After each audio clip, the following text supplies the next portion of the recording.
Are you not entertained? Is that why you are here? This is it. Don't get scared.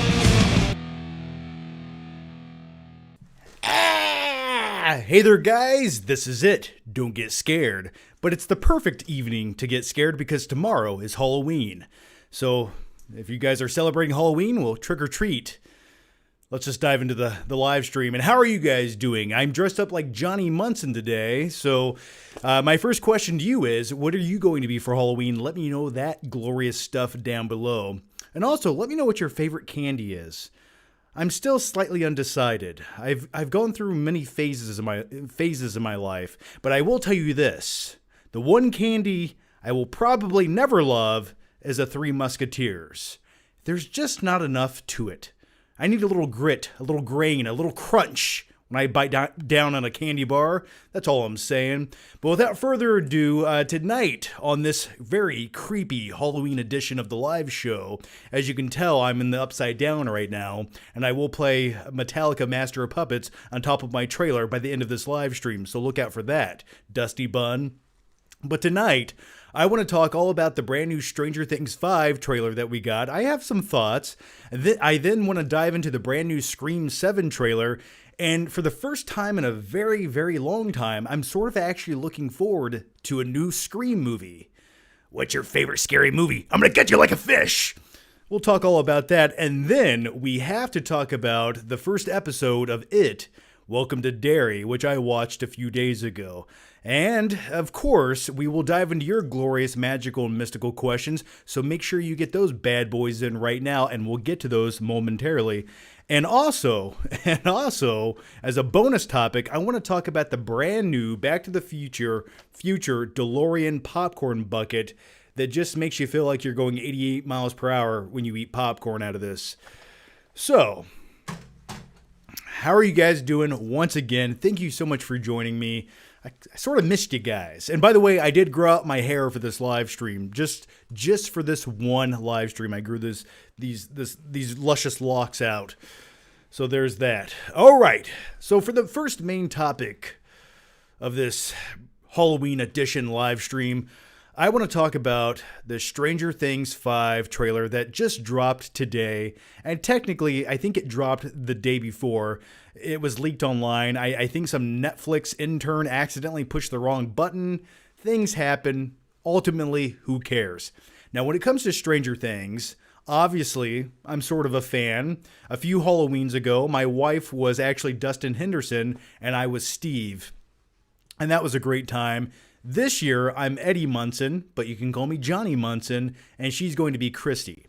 So, suffice it to say, I'm a huge fan of Stranger Things, and I think Season 5 of Stranger Things just might be my most anticipated TV show ever. At one time, many years ago, it was Game of Thrones Season 8, and that sucked. And I'm just hoping that Season 5 of Stranger Things doesn't suck. But we got a lot in this new trailer. Vecna looks like he's all jacked up on villain soldier serum because it looks like he's upgraded. He has different powers. He's no longer just inside people's heads. He has some physical abilities. And I like that he's a bigger threat this time around. And I can only assume it's because Hawkins is sort of overtaken with the upside down. And maybe his powers increased. And speaking of Hawkins, I like that the city is now a quarantine zone and they're just stuck in it and they can't leave and there's a military presence. And at some point you see Linda Hamilton and I think she works for the military to some degree. So that'll be kind of cool to see John Connor's mom show up. But I like that this final season is epic and as big in scope and scale as they possibly could make it. And I think that's what the finale of this should be. It should just be the most epic season of Stranger Things we've ever consumed, and I'm really looking forward to that. It almost looks like something you would see in an MCU movie. Like, the budget for this thing looks insane. It just looks expensive, and I like it. But I'm really curious to see how they sum up this series. I have some theories, and these are just theories from my crappy wig to you. I just hope that it doesn't wrap up with them as children down in the basement playing D&D and this was all just a campaign of imagination. I'm hoping they don't do that, but also if they did, I don't think I'd be that mad about it. So I sort of take back everything I just said. Anyway, I digress.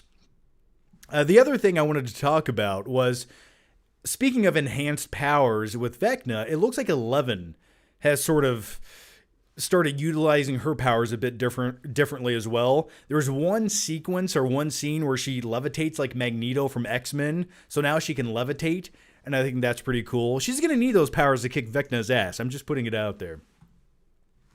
Also, there was one scene or one sentence in the trailer where 11 or L is telling Mike this isn't one of his campaigns. He can't just make up the ending that he wants. And I liked that as well. But then again, Mike is a D&D master. Maybe he's the ultimate strategist this season, and he knows exactly what the team needs to do to get the job done. I was going to talk about Nancy and Jonathan, but you know what? Who really cares? The other thing I want to talk about is Will Byers, once again, is possessed by Vecna. And that's coming full circle. Now, the biggest question is, does Will die? And the second biggest question to follow up with that is, does anyone care? I sort of do. The thing is, though, the wife and I have went back and rewatched Stranger Things probably 4 times in the last 3 years. And we're currently rewatching season 3 right now. I want to get to season 4. I wanted to get it done before Halloween, but I'll savor that flavor till November. But when it comes to Will Byers, or as Vecna calls him, William,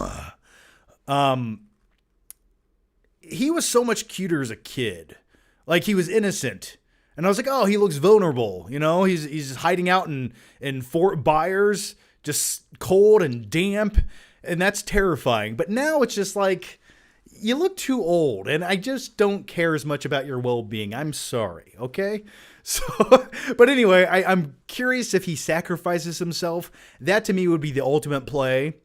Because what else do you do with the character? You know, the ultimate sacrifice, I think, would really honor Will's character. But then again, I've heard rumors that they refuse to kill off any of the kids in the series. So let me know what you guys think, or share your thoughts or theories down below.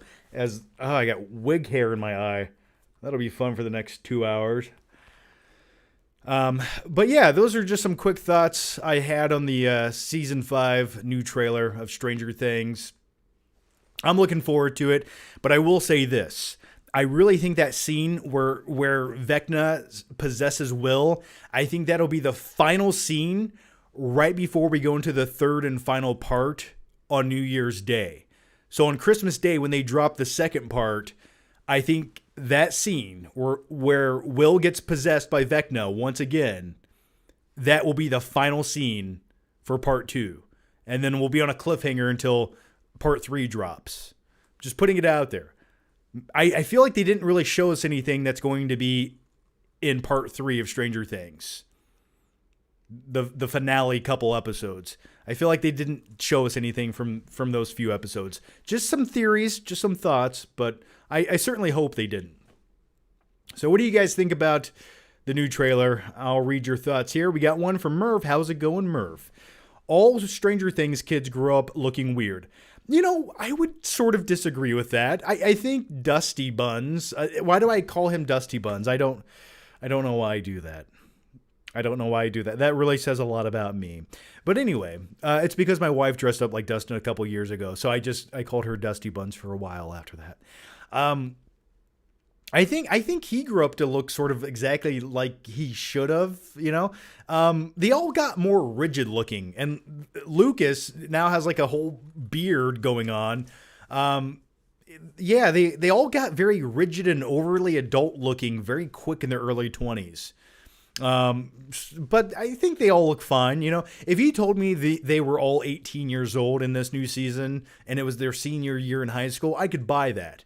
But I think they're only supposed to be like 16. So I think we can suspend our disbelief just for one season. Okay. Hey, you're talking to a guy who grew up watching teen sitcoms starring 30-year-old actors. Okay. So I think it'll be okay. Millie Brown looks like she's middle-aged. Yeah, I don't know. Maybe that was a little too much work or something, too much Botox. I couldn't tell you. I don't know. The next one comes from Novasonic, who says, it's the biggest thing I want to know is what they're going to do with Max. Yeah, you and I both. There was one scene of Lucas carrying Max into an elevator as Demogorgons were like running down the hallway. So I feel like she might recover somehow, some way, or maybe there's some magical power that heals her. That could be a thing. All right. The next thing, let's see. JB says, stop breaking up final seasons in parts. Just air the whole thing or don't call it the final season. So when it comes to Stranger Things being broken up into 3 parts for its final season, I actually like this. I will go so far as to say I love it and I appreciate it. Now, from a business standpoint, from Netflix, well, this is just to keep your subscription money for a couple more months rather than everyone binge it for 1 month and cancel their account. That's their perspective. But from my perspective, as a guy who thinks the world, and especially digital media, and as a guy who makes YouTube videos, I think media is moving way too fast. And you never get a chance to really consume something, enjoy it, talk about it, and have a discussion. Because by the next morning, that thing that you just watched, that movie last night, no matter how good it was, or no matter how much ass it sucked, the conversation moves on instantaneously. I don't like that. And it sort of depresses me, to be completely honest with you. But the thing I enjoy about breaking this up is the first section, you get a few weeks, you almost get a month to really talk about it, digest it. It won't get spoiled for everyone. You can have a conversation. I can make a video, and that video will now be relevant for weeks rather than just hours. And then you have part 2, and then you have part 3, and I like that. I like that they're sparsing it out so you can really savor that flavor and enjoy it and have a conversation or have some theories about what's going to happen next. I miss things like that. I sort of like episodic weekly series. I hate when they just crap a whole series out and then you have people who just binge watch it all night, laying in bed, looking at their phone, just binge watching the series. That way they can crap out a YouTube video to be the first one on YouTube. I hate that shit, and I refuse to do it. I just want to enjoy it. Let me consume it. Let me get acclimated into this environment. And I like that they're separating Stranger Things into multiple parts. So I like it. I'm sorry. Maybe that's just me. I want something to look forward to on a monthly basis. That's all. That's all I want. All right. I just hope the ghost of Eddie shows up in Stranger Things. Somehow they awaken his spirit. All right.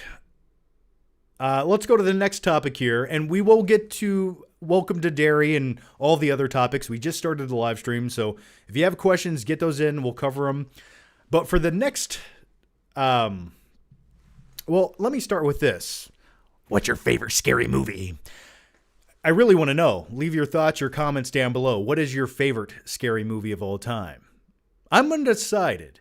I still have a soft place in my heart for the original Halloween from the late 70s. That still creeped me out. That creeped me out so much as a kid. I remember renting it for the first time from Blockbuster, and it was the Blockbuster rental copy of it. Actually, I didn't rent it. I made my mom buy it for me because it was on sale for like $4 or $5. And now, oddly enough, that VHS tape is like $25. So there's that. But when it comes to Scream 7, we got the new trailer today. And it's been a very long time since I've been looking forward to a new Scream movie. Now, when it comes to the original from 1996, I think that is a phenomenal horror film that is self-aware, it's meta, but it's the perfect blend of all those different things. And you have the antagonist of the story, the tormentor, Ghostface, who was a phenomenal horror iconic villain. And then you had Billy and Stu, who just had charisma and were the perfect blend to be the sociopaths behind the mask. So I think it was one of the most pivotal, groundbreaking, best horror movies of the 1990s, and I still quite enjoy it. It really set the tone for an opening scene where you have an A-list star who just gets gutted and mutilated, and then her story's done, and on to the next thing. And that sort of reminds me of Welcome to Derry. We'll get there. So when it comes to Scream 7... There's a lot I liked about this trailer. Now, first and foremost, they do have the original writer of the first film and the first 2 or 3 movies, and I think he wrote something else in one of the middle movies. But when it comes to those later Scream sequels, outside of like the second one, I just think they got way too convoluted. When the best friend's brother's cousin has animosity towards one of the legacy characters and now they dedicate their life to becoming a serial killer, that's when I just don't care anymore. When the motivation gets so weak and watered down, I just don't care. Keep it simple. So when I watch this new Scream trailer, it sort of looks like they're going back to basics. I like that they're making it simple. I like that they're sort of focusing on the legacy characters a bit more. Really, you just need Sidney Prescott, Neve Campbell, to be the main heart and soul of this franchise. But this time around, it looks like her daughter is now the new protagonist, who's going to be on the slaughter list of Ghostface. But with all that said, the thing that gets me most excited, by the end of the trailer, you hear Stu's voice. And finally, Stu has risen from the dead, but then again, never confirmed that he died. And I've been saying this for years. Bring back Stu. Bring him back where he's all fucked up and weird looking because he had a TV, and not just like any TV. I'm talking about a 1990s CRT TV. Those things weighed 175 pounds with a glass screen on it that fell on his melon, crushing him, electrocuting him. Imagine him coming back, all grotesque and like third-degree burns, missing an eye, just crazy looking. That's the kind of Stu I want to see. Now, there are some rumors that he might come back as in flashback form, and I get how you could do that, but doesn't that just feel like a waste? Just bring him back. Make him sort of like the Hannibal Lecter of this franchise. I don't care if he's in a padded cell, just giving orders. I'll take that, but I'm really looking forward to that. But there were a few other cool things I liked in the trailer. It looks like the majority of the trailer sort of gives away the opening kill scene in the movie. And I guess that's not really a big deal because ultimately it doesn't really matter that much, but it looks like they're giving a lot of that away in the trailer. But the thing that I liked most about the trailer was it looks like Sydney's character now has a panic room in her house. It has like a stainless steel vault door. She has security monitors in it. She's ready to go. And hey, if since I was a teenager, dudes were trying to kill me in Ghostface form every other year, I'd probably have a panic room in my house too. So I'm really looking forward to that aspect of the movie. I think that's just a really nice, cool touch. And I like little things like that.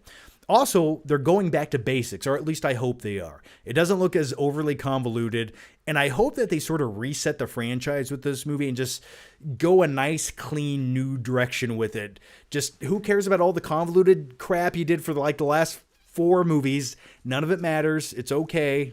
We can live without it. Let's go fresh and go new with it. So I thought the trailer was pretty good, and it got me excited to see a new Scream movie. So I give it 2 thumbs up. What did you guys think about the brand new Scream 7 trailer? Please let me know down below in the comments section. Or I'll gut you like a fish. Oh, and by the way, on a quick side note, when it comes to Scream, did I mention I met the entire cast of Scream? Look at that glorious, magical, and mystical picture. There's me. Wait. There's me. There's the Fonz right there. Isn't that glorious? He's such a small little man, but gentle, and he smelled beautiful. He smelled like fresh linen, and I liked that. There's Billy. There's my buddy Austin Burke over there. And then you have Stu right there. Matthew Lillard. Really tall guy. You got Cody Leach right there. And then you got Jamie Kennedy, who just looked like he just got done with a bender and he didn't want to be there. But hey, nevertheless, another payday. And then you had Neve Campbell, and then you had Sean Chandler right here. There he is, right there on the end. I'll just rub his sweater for good luck. So yeah, really cool photo. And big shout out to Cody Leach because he's the one who paid for this, and I don't think it was cheap. And he invited everyone to join him for that group photo. So really cool. I need to find a place to hang this in my Flick cave, but Yeah, really, really treasured memory. I never thought I'd get that close to Henry Winkler. I'm just like, that's what I freak out about. I'm like, I grew up watching reruns of Happy Days, but nevertheless, really cool photo right there. So what'd you guys think about the new Scream 7 trailer? Please let me know down below. Scream should have stopped with the first. You know what? I wouldn't have been that mad if it did, but this looks like the sequel I've been waiting for. Bring back Drew Barrymore. You could bring back her bones, I guess.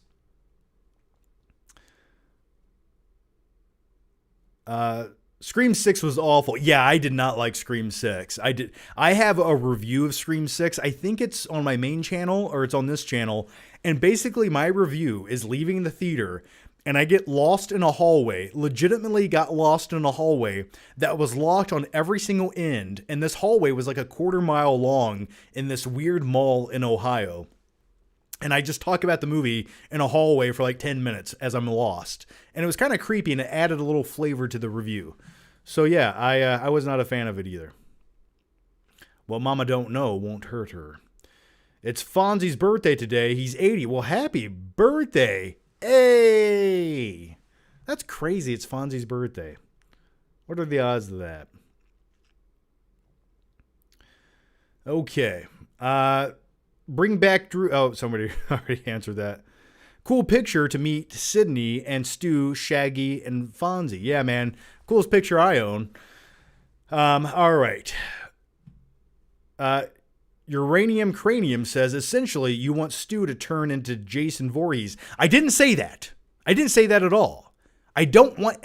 He didn't die in the first movie. I want him to be alive. He's psychotic, deranged, mentally ill, all screwed up and fucked up looking with scars, and he looks scary as shit. Scarier without the mask.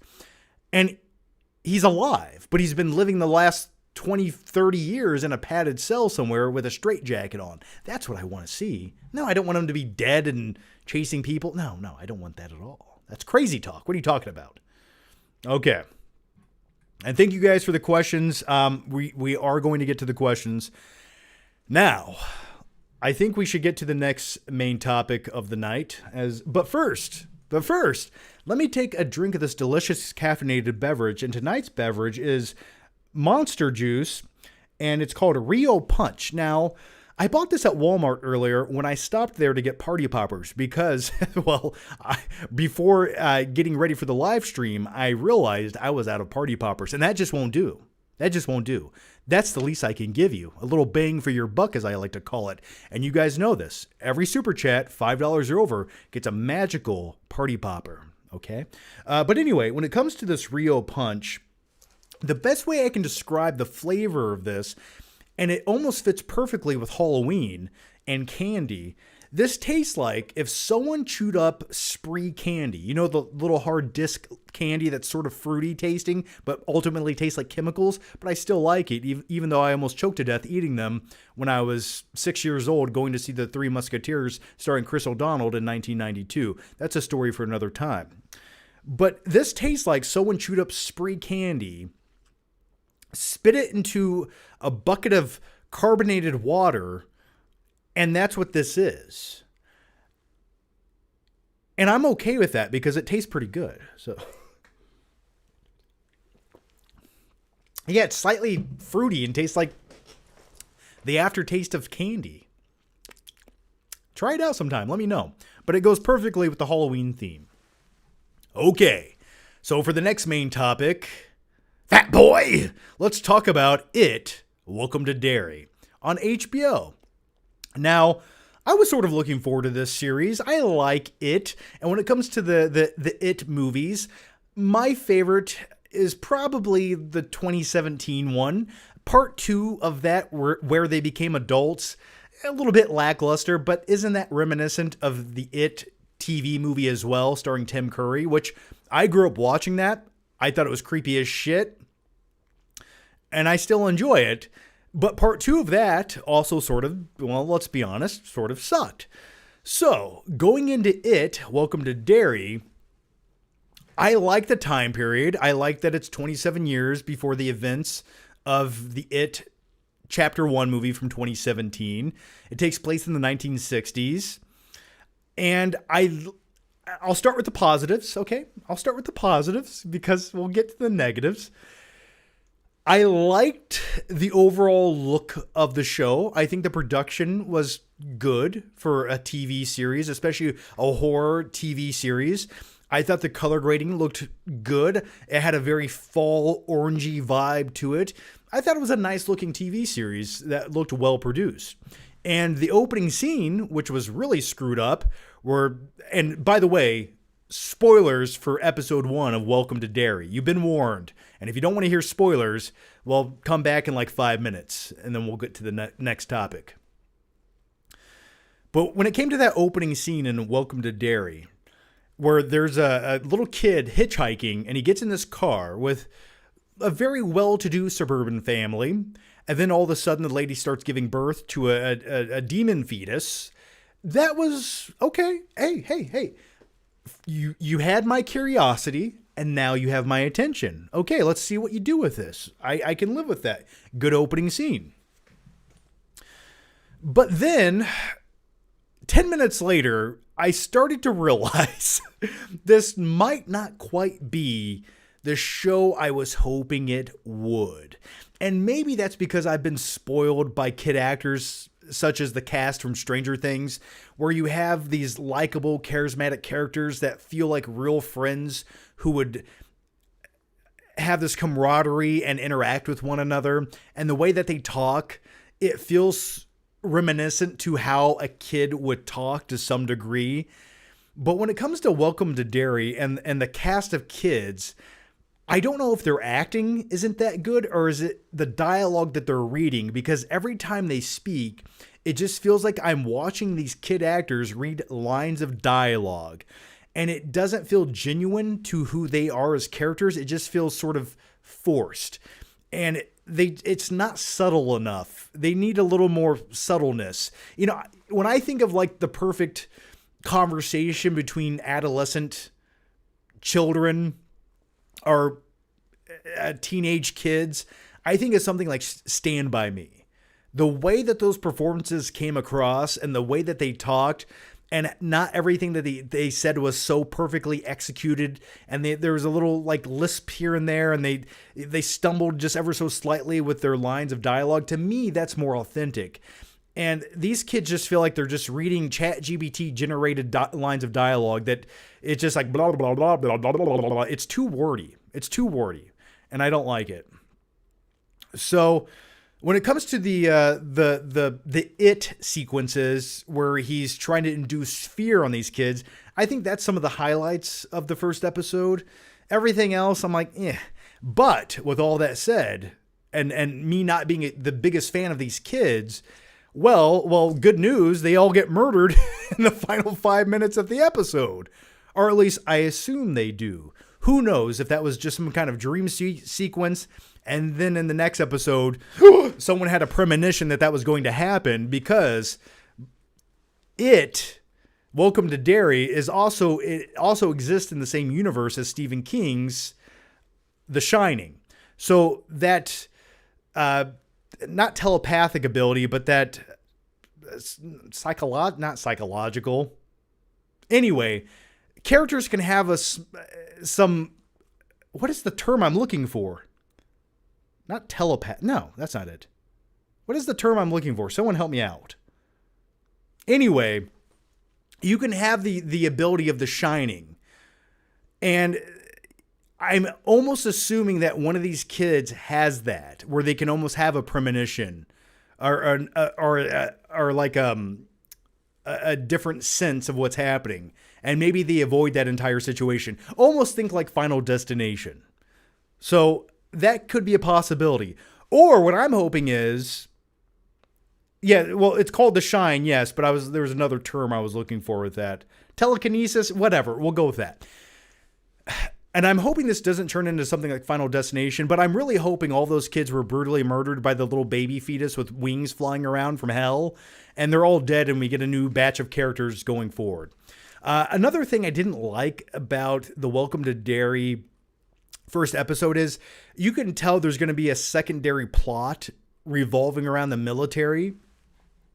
And you have the character of what's Mike's last name? Can I stop getting text messages on my phone? That would be glorious. Okay. But anyway, you had this military secondary subplot throughout the show, and I thought everything to do with that was just boring. I didn't care about it. I was like, what are we doing here? I'm sure it'll tie in at some point, but I don't care about it. But the thing I didn't like most about it was it just didn't feel very well executed. Yeah, you had the character Major Leroy Hanlon, who's Mike's grandfather, and there's a sequence where he's in his bunk, and a whole bunch of dudes like start attacking him in gas masks. And as soon as that whole fight sequence is done, they run out of the room, and then he just sits there and goes, well, I guess that's over. And then they just like sit around talking like you live on a military base. There's like 5 dudes who just came in here and like attacked you. You could probably like ring an alarm or make a phone call, or you're on a military base. Like, I'm sure you could probably track him down or chase him out of the room, down the hallway. I'd call me crazy, yell for help. But nah. He just sits down on his bed. Well, things happen. That's just little dumb things like that really take me out of series. And the fact that was in the first episode, and maybe I'm nitpicking, but I don't care. Anyone that watched that, a producer, an editor, whoever, should have been like, that's stupid. Why did we end it that way? And it's dumb little things like that sort of almost guarantee we're going to get more dumb things like that throughout the series. And when you have weak writing like that, it's like, it kind of takes me out of it. But I will say this on a positive note. And the last thing I want to say about Welcome to Derry episode 1 it ended off on such a cliffhanger where they did hook me enough to watch episode 2. But I think if episode 2 doesn't do anything for me, I feel like I could live without Welcome to Derry. Call me crazy. What do you guys think about it? Let me know down below. Okay.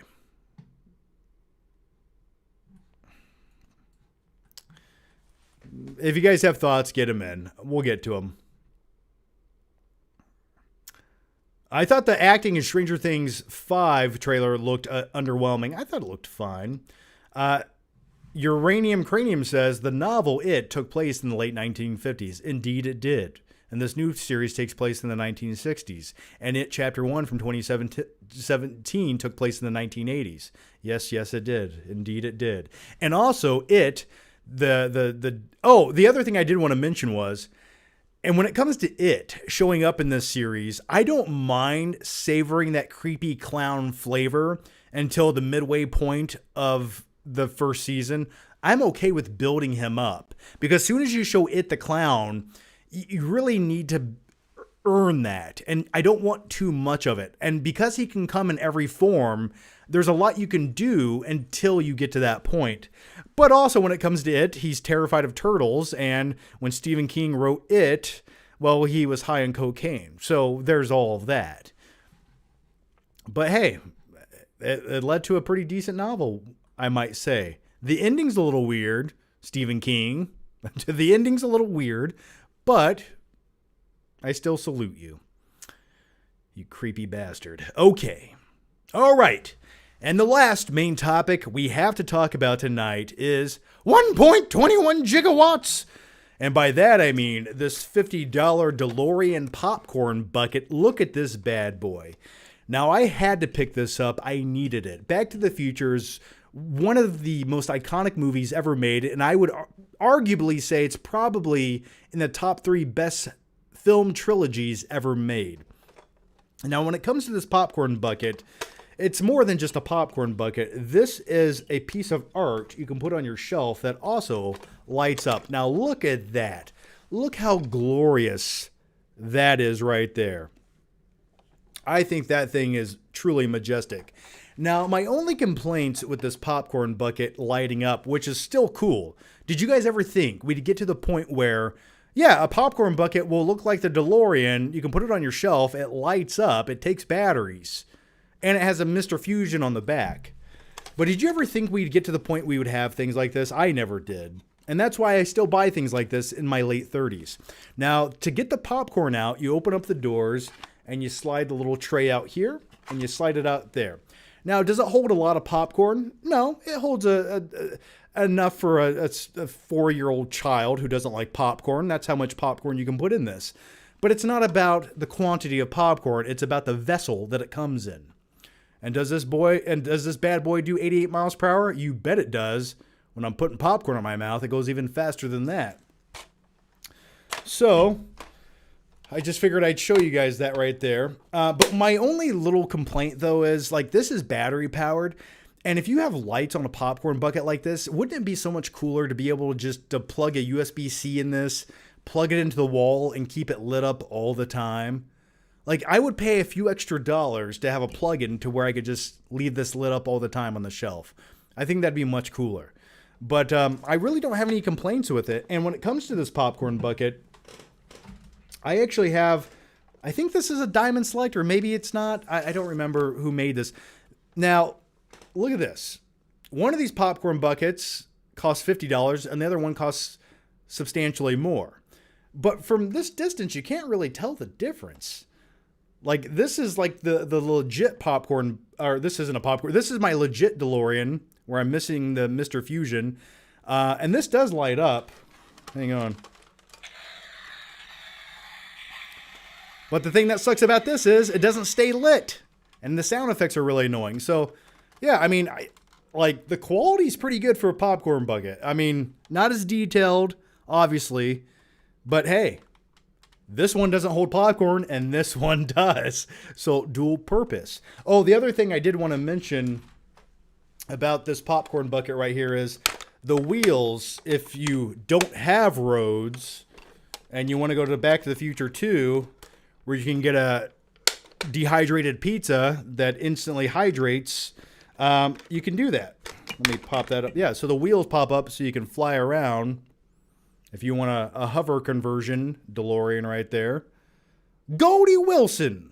So anyway, Marty!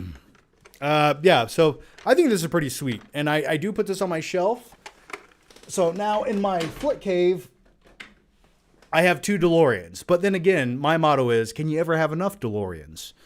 So those are my quick thoughts on the DeLorean popcorn bucket. Is it worth $50? If you're a fan of Back to the Future, you can't put a price on it. Okay, so with all that out of the way, what do you say we just dive into your glorious and magical questions? And trick or treat. All right. So let's scroll back. Let's scroll way back. Uranium Cranium says, do you have a popcorn bucket shaped like a Toyota RAV4? I unfortunately do not. I do not. I want a popcorn bucket shaped like a Chrysler minivan. That's what I want. All right. Okay. And the first question, well, the first super chat question of the night comes from Non-Fat Matt, who says, I just watched Halloween Ends and thought it wasn't nearly as bad as people say. I actually liked some of the weird directing choices, and the concept of Michael Myers decaying away in his sewer tomb was unique and kind of badass. Well, I guess Rob Zombie sort of already had Michael Myers wandering around in cornfields eating rabbits and rats for a couple of years when he made Halloween 2. But I don't want to talk about that. I don't like any of the creative choices in Halloween Ends. I don't like the way that Halloween ends. I didn't like Corey Cunningham, the character in that movie that was no one asked for and didn't want to see. I just wanted to see Michael Myers doing Michael Myers shit. And I didn't need to see all these secondary boring characters in a boring plot. I just didn't want any of those things. And if they were trying to set up the franchise to do something different or go a different direction, almost like it's like having Halloween 3, Season of the Witch, and having all that plot and story that doesn't relate to any of the other Halloween movies, but also you could still have Michael Myers in that movie for like 10 minutes. And you'd be like, well, what's going on here? I don't know. Nothing makes sense, but there's Michael Myers. And that's sort of what Halloween Ends felt like to me. Just really underwhelming, and I couldn't wait for it to end. But most importantly, you have to talk about the sequence where you have the townsfolk beating up Michael Myers in the street. And that could be cool when you write it on paper, but the execution, not so much. When I see an old lady come out in her robe and slippers and start beating up Michael Myers with an iron, to me, well, gosh golly gee whiz, I just don't see any suburban housewife being that brave. And out of all the weapons to grab in your house, that's the one you're grabbing. Okay, all right. Well, I don't know if, like, what are we doing here? So anyway, I was not a fan, but I'm glad you enjoyed it. I did not. Okay. MKF30 says, have you seen MK Legacy Collection, all 90s MK games? Well, I mean, I owned Mortal Kombat Ultimate when I was a kid on N64. I played the shit out of that. That had all of the games up until that point. That's cool. I didn't know they put out a new collection. Yeah, when it comes to Mortal Kombat games, I only like the original games. And I don't like when they started to get into the graphics of like PlayStation 1 or PlayStation 2, I hated that shit. I thought it looked worse than the 90s graphics. I liked when they actually did real digital effects where they actually did they actually captured the actors and it was just a more pixelated, digitized form of them. I liked that. It gave it more of a visceral feel and vibe. And then they started looking all like cartoonish and polygon-like in the later games in the early 2000s, and it just took me out of it. It didn't feel like Mortal Kombat, and I hated everything about it. So anyway, that's cool, man. I didn't know they put that out. I wish the movie wasn't delayed until next May. That was supposed to be coming out by now. We would have watched it by now and been talking about it. All right. James Doshier says, hey, John. Hope you have an awesome Halloween. I'll be passing out candy and watching Silence of the Lambs. Plus, I got Back to the Future Steelbook on 4K today. That's pretty cool, man. Yeah, I was at Walmart earlier, like I mentioned, buying party poppers. And I looked at the Blu-ray section, and the only Back to the Future Steelbook that they had left was they had every copy of Back to the Future 3. Part 1 and 2 were sold out on Steelbook. So, but if you buy the first two, how can you not buy the third one? And thanks for the question, and happy Halloween.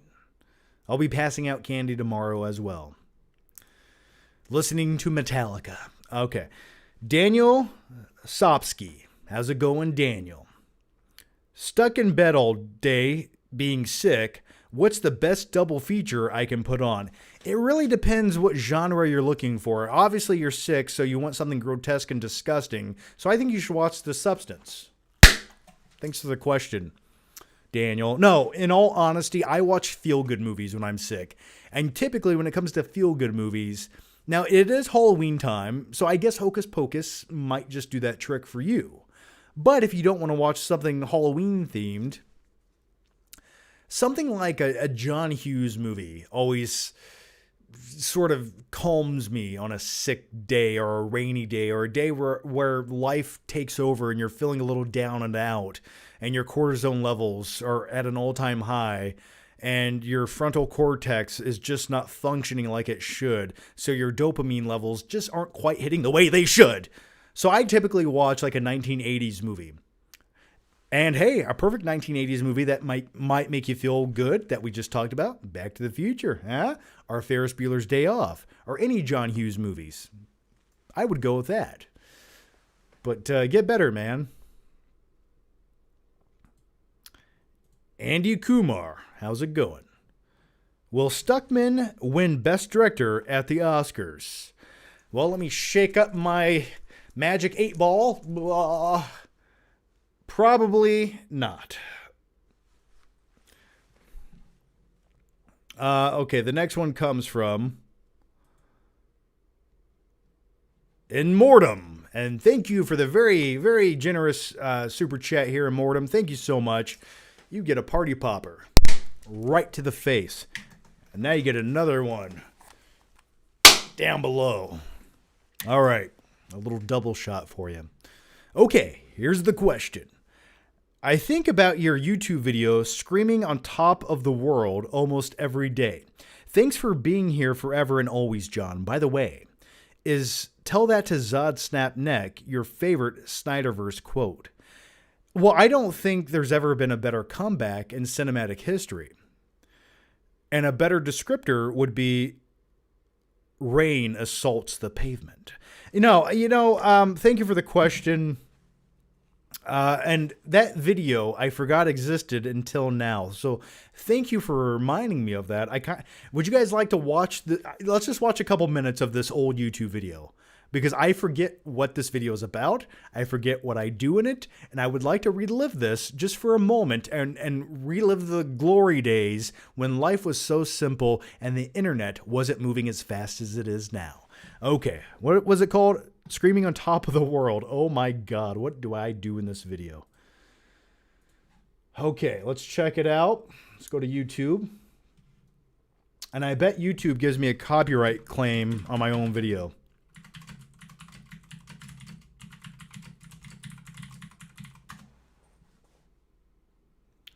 Oh, this is gold. Okay. I'm going to share it with you guys. Just hang on. Hang on. Let me get this ad out of the way.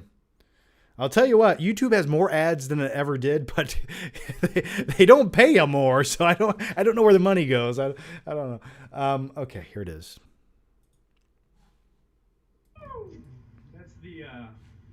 That's the Johnny cry into the city. Now the police are on their way because they think some woman up here is getting abused, but it's okay. It's just the Johnny cry. The city is alive at night, and look at that. That's a baseball stadium over there. It's been there for about 4 years, and I've yet to go to it. There's just something about paying for baseball and sitting there and watching it for like 3 hours. I can't get it up to do it. But once again, look at this skyline back here. You know, some people go to the Grand Canyon and call that beautiful. I much prefer a skyline, like a city skyline, because look at it. Look at the hustle and the flow of the city back here. You know, everyone's alive, they're moving around, and I'm up above them, acting, well, in my mind, I feel like I'm a god amongst... Oh, gosh. Not that I've crimes to you, okay? It's my life. Is this whole video just on top of a parking garage? Across the Midwest with a pot on his head, and I plant seeds, except they're not the apple seeds that he used to plant in the 1800s. They're a different kind of seed. And maybe one day when I realize my life is over, and my wife has left me, my kids don't love me anymore, maybe I will go to the top of that thing. Do. Well, fuck it. And I just jump off. Anyway, I'm gonna get back on the beast back here and... It's gold. It's unadulterated, visceral gold, and you have to appreciate shit like that. So thank you for reminding me that existed. Sometimes I go down the rabbit hole watching my old YouTube videos, and it does reinvigorate my creative juices to flow and leak all over the place. So thank you for that. But I think we should go to the next question. And the next question comes from Caleb. Thank you for the question. You get a party popper. Ooh. Thank you. All right. Here it goes. John, if you could make a movie with any budget, what would it be? If you had $1 trillion, you could fund a space mission and film a movie in space, unless it's flat Earth. Okay. How much money do I have? Whew. You know, honestly, I'd probably just make a movie about 9-foot-tall blue alien people who make love with their tails, you know, and it's unfortunate James Cameron beat me to it. That's what I would do. If I had unlimited amounts of money, listen, I get what you could do at the box office to get the cheddar, you know, but for me, I like big epics. I like disaster movies. And I just think the ultimate space sci-fi trilogy movie of all time Now, I'm not going to make just one movie. I'm making a trilogy, okay? I'm James Cameron here. So just hear me out for a second. I want to make a movie where you have this ultimate big natural disaster, okay? Earth blows up, explodes, a comet hits it, whatever, okay? We as humanity, we know what's coming for the next 30 years. We know it's on the horizon, okay? But we build spacecrafts to leave Earth. Not everyone. Just to select maybe, 500 people. Then the next movie is in space. Now, this is where it gets weird. This is where it gets really weird. Now, keep in mind also, I want to preface with this. My movie might take place 150 years in the future. I need technology to be a little more advanced than it is, and I need AI to be like top notch, okay?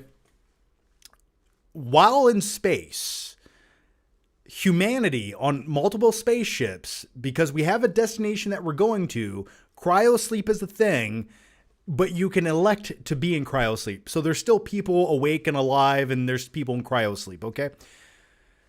There's an AI subplot in there as well. We'll get there. But at some point, we encounter alien life. Now, the third movie, we explore that a bit deeper. That is the movie I want to see. That is the movie I want to make. Now, I don't want it to be some junky movie. I don't think Michael Bay. No. Think top tier James Cameron meets, I don't know, a little touch of Spielberg in there, and maybe, oh, fuck it, a little Michael Bay too. No, I don't know. But I would like to see an epic movie like that. I want to see a movie with epicness and aliens and going beyond the stars. That's the kind of big movies I like. Get me off of Earth. I'm tired of watching movies stuck on this rock. I get it. Okay? I'm watching stories about bacteria that got lucky and evolved and now they're talking. I don't care about that. I want to go to outer space. I want to see aliens. Or here's a crazy concept. Just give me a movie that's completely about aliens on another planet, but you treat it with respect. Like it's very well done. I don't know. That's what I would like to see. Basically, I want to see Interstellar, but I want to see a more... I hate to say it like this. I just don't want the overarching theme to be love conquers all. That's all I'm saying. And I want real human emotion. Okay, let's go to the next one here.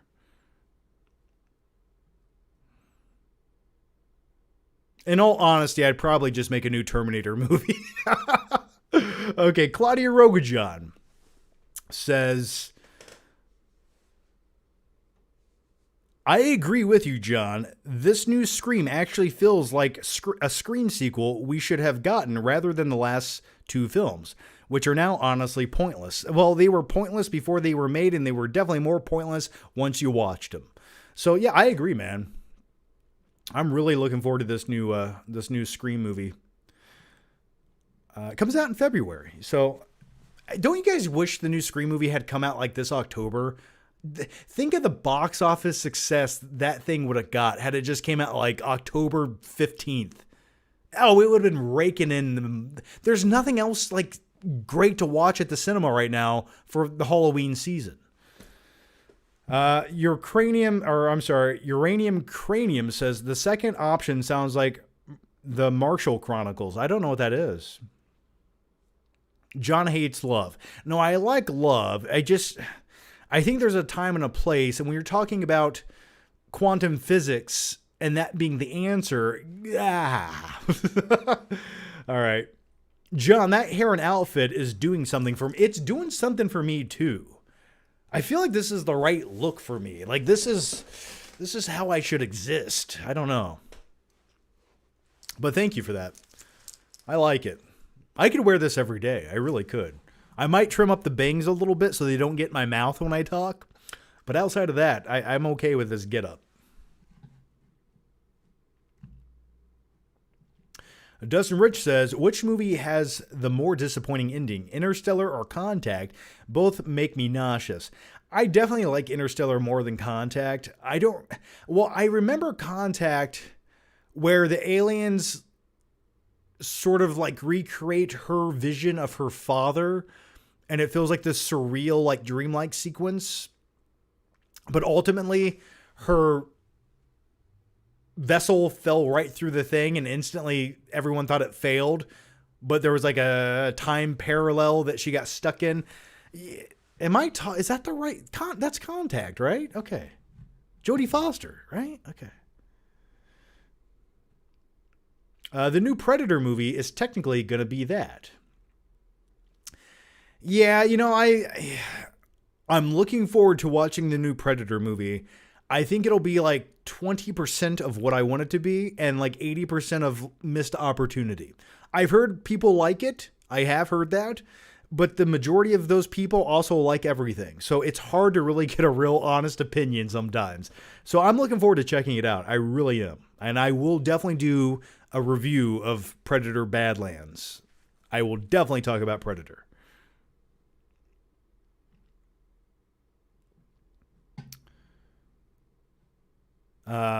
John, is Shelby Oaks not the Halloween film we need?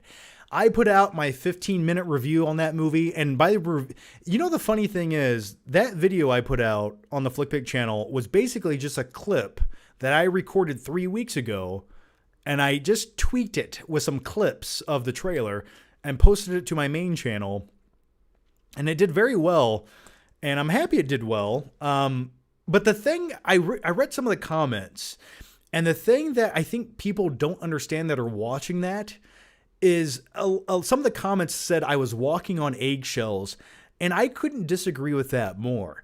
The truth was, I recorded that review, 15 minutes of it live with 5 notes to go off of. So if I'm talking sometimes and searching for the right word to say, well, it's because I'm looking for the right word to say because I didn't do a pre-recorded video where I did 5,000 jump cuts to completely, perfectly articulate all of my thoughts in a disingenuous, over-the-top, high-energy way. And that's why I was talking like I was. That's just how I really talk in real life when I don't have a jump cut to insert. So I wasn't walking on eggshells. I think ultimately with my review, I said everything I wanted to say. And the thing is, people are like, well, you might have some personal bias. I think the biasness would actually lean to the other side of the spectrum more than giving something an overly positive review. So I was trying to be as fair as I possibly could. But ultimately, I said everything I wanted to about the movie, the good and the bad. So those are my thoughts on it.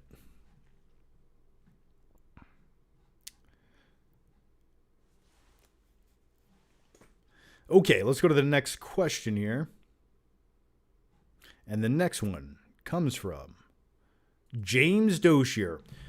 John, which do you like better, Street Fighter or Mortal Kombat? I like Street Fighter. Well, I like your super chat, James. Hadouken! You know what? Here's the answer to your question. Here's the answer, James. Get over here! That's the answer to your question. Now, even though I do have a Street Fighter 2 Yoga Flame Edition arcade cabinet back there, I like me some Street Fighter. I think it's one of the most iconic fighting games ever made, right beside Mortal Kombat, which is a bit quicker and a bit more violent. But I think both games are necessary in the fighting game space. You need both. You can't just have one. They counterbalance each other perfectly. Now, let me give you a quick backstory about Street Fighter 2 before I talk more about Mortal Kombat and how much more I prefer it over Street Fighter. So when I was younger, we had a 7-Eleven 5 blocks away from our house. And sometimes my mom and I would walk down there and get slushies. And it's just the little things in life that you remember, right? Just a nice stroll. And the cool thing about this 7-Eleven, not only were the slushies delicious, cold sugar on the roof of your mouth that makes your brain freeze, give it to me now.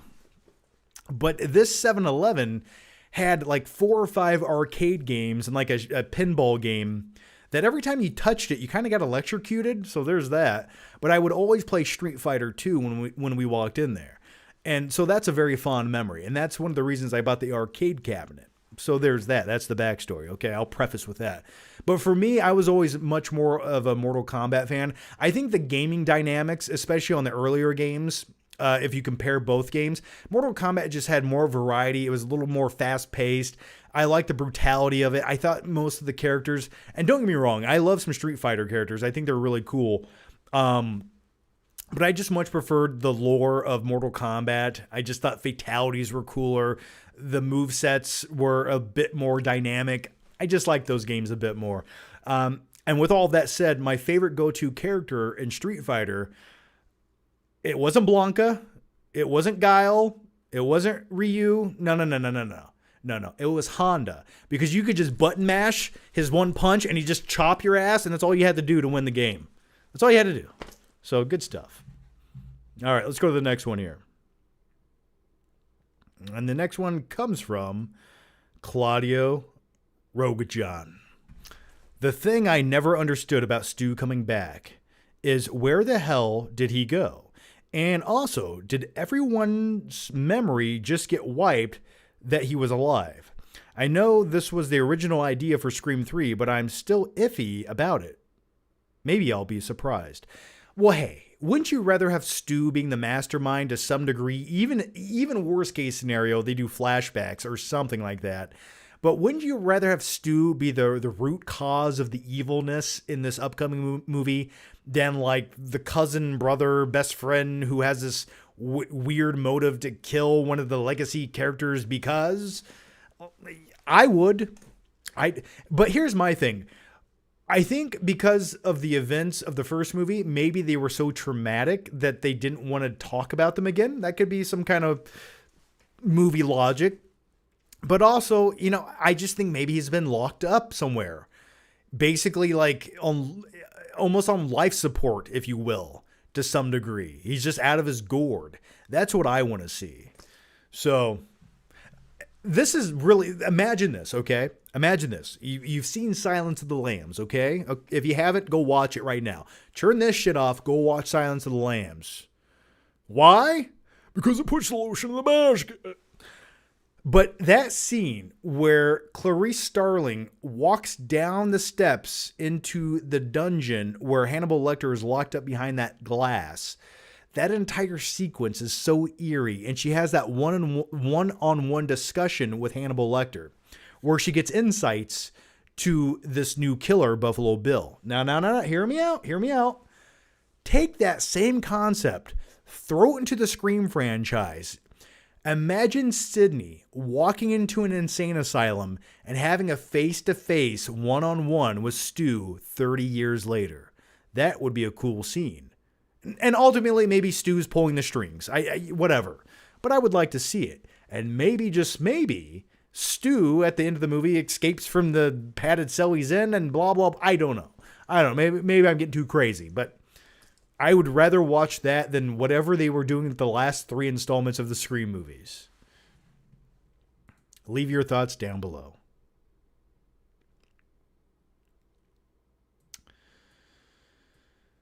Okay. MKF30 says Mortal Kombat over Street Fighter. Street Fighter is cool, but the lore characters are different worlds are just way cooler in MK than Street Fighter. Oh yeah, man, you don't have Outworld in Street Fighter, okay? Though I am looking forward to the upcoming Street Fighter movie. I'm hoping it's good. I've heard it has a very 1990s vibe to it, and it is self-aware. So I'm looking forward to that.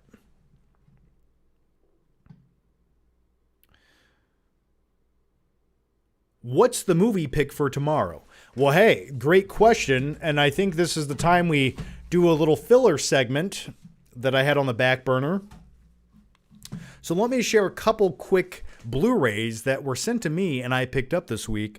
The first one, and it's perfectly timed. I bought this yesterday, used, but it was $13, which is like half the price on that you have to pay for it on eBay. It's Halloween 2 on 4K.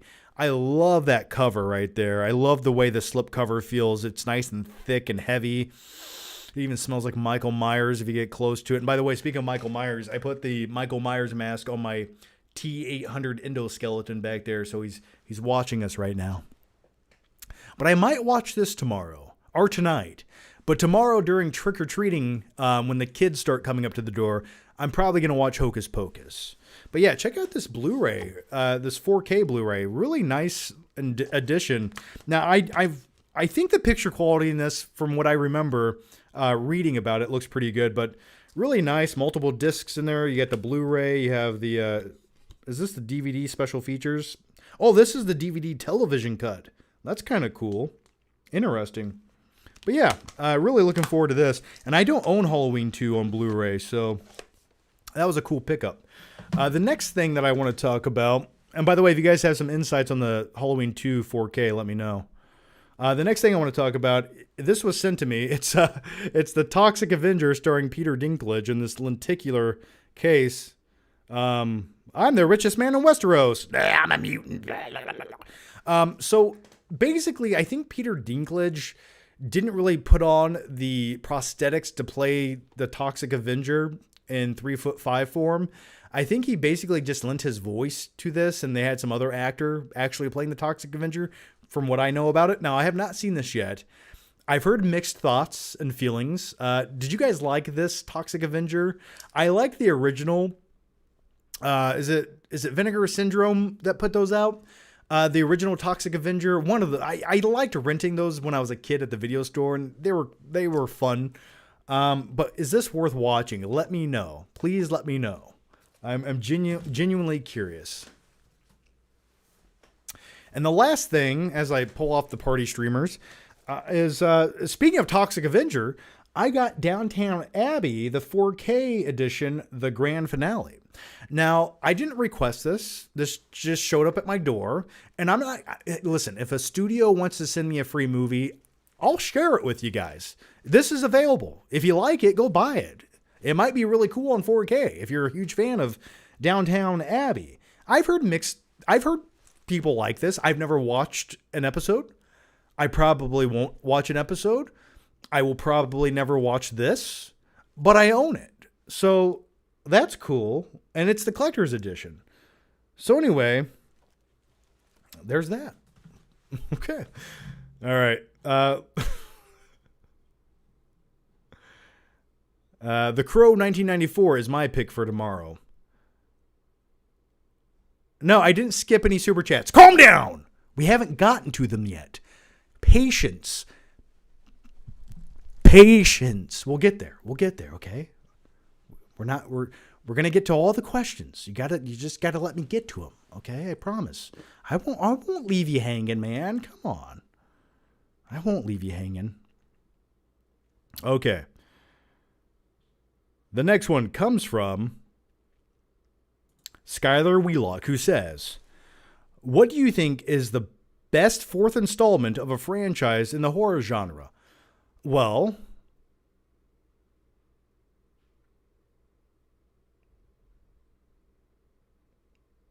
I want to say maybe one of the Is Friday the 13th 4? Which one is that? Friday...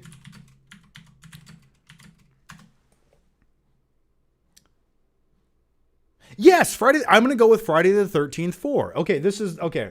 I always get this one. I can never remember if it's 4 or 5. This is the one with little Corey Feldman in it. I think this is one of my favorites of the franchise. I like little Corey Feldman looking creepy and weird.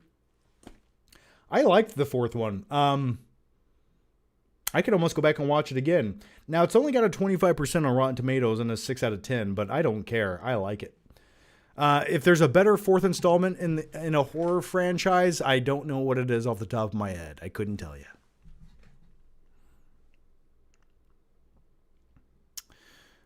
Downtown Abbey, that's what my grandma watches. Yeah. Have you seen Scooby-Doo's Zombie Island? It's actually pretty good. I feel like I did. I think I got the DVD of that a long time ago or something. I feel like I did watch that. Yay! Or... What does Shaggy say? Zoinks! Speaking of Stu from Scream, Righteous Dare Bear says Evil Dead 2013 is technically the fourth installment, right? I guess you could technically be right with that, sure. Alan Smithy says, why haven't you read this super chat yet? Oh, wait. Yes, thank you for the question, Alan Smithy. I just go in order, and I'm usually always 20 minutes behind on the questions. I like to give you guys thought-provoking, real answers. You know, that's what we're here for. We're here to have a discussion about films and cinema and blow up party poppers. So, all right. Let's go to the next one here.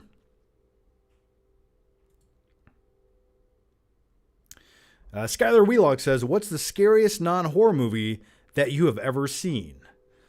Oh, man. Scary and thrilling and movies that just make you, that little gag reflex in the back of your throat start like, it does this, you know those movies that make it, that gag reflex just go. Irreversible is one of those movies that just kind of like, it's just like, ugh, the seedy side of humanity, it's just, and that opening scene where it's just like so appalling and it just does not hide anything and it just keeps going and going and it makes you watch. Maybe that's kind of unsettling, perfect Christmas movie to watch with the family though. But yeah, maybe I'll go with that. Anthony I. Shear says, John, have you heard or read the book Blood Meridian? I think it's right up your alley. It's about the violent nature of man during the 1850s. It's considered unfilmable, but it's now in pre-production. It's by Cormac McCarthy, who wrote No Country. Ooh. Now, that gets me going. Now, I love a good time period movie. And if you're going to inject some brutality and some violence into it, okay. The violent nature of man. That's kind of I never really stepped back to think about it, but that is a great concept that I do enjoy in movies. And I guess I've always just been drawn to it. I think, is man evil by nature or nurture or by necessity? And really, ultimately, what's the difference? Okay, so yeah, that sounds cool, man. What's this called? Blood Meridian. Okay, I'm gonna look that up. I'm intrigued. All right, Skylar Wheelock says, what's the scariest non-horror movie? Oh, we already answered that. Irreversible. Corey Mays says, it turned me off in the first 10 minutes. Yeah, I was giving it the benefit of the doubt, and I was looking forward to a series about it, Pennywise the Dancing Clown, and I like a time period series, and I just don't think the dynamic between the kids is interesting enough to watch, and it just feels kind of flat. And then it feels, I don't want to say it feels overly CG, because some of the shit they're doing, you just have to CG it, but it feels a little glossy, doesn't it? Just a little glossy. Add a little more grit to it. Add some digital film grain to it. What are you doing? I'll watch the second episode. If the second episode does not land or make me give a shit about that series, I'm probably done. All right. Skylar Wheelock says, if John Candy hadn't left us in 1994, what roles do you think he would have gone on to nail that were played by other actors? I would have loved to see him as Walter in The Big Lebowski. I could see that. Yeah, absolutely. Now, I think John Goodman, I thought he made a good Walter. I do. Over the line! 9-year-old dude.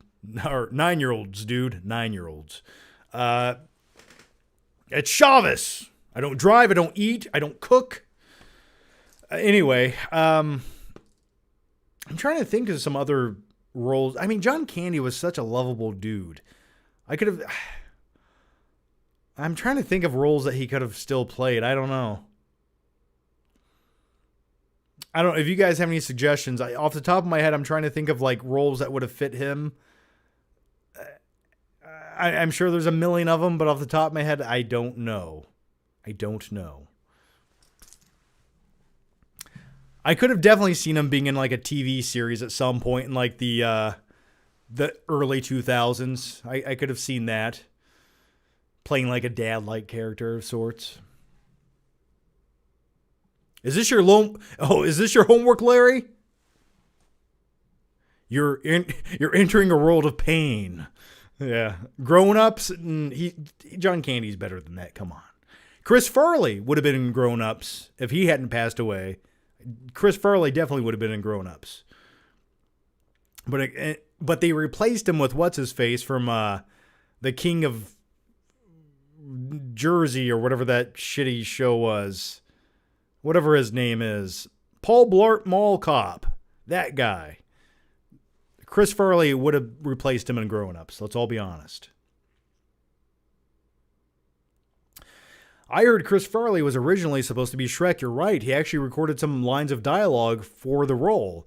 I think in like early 1997 before he passed away. So that would have been interesting. But I think Mike Myers' voice as Shrek worked better for Shrek. But I would have been curious to see what Chris Farley was like in that.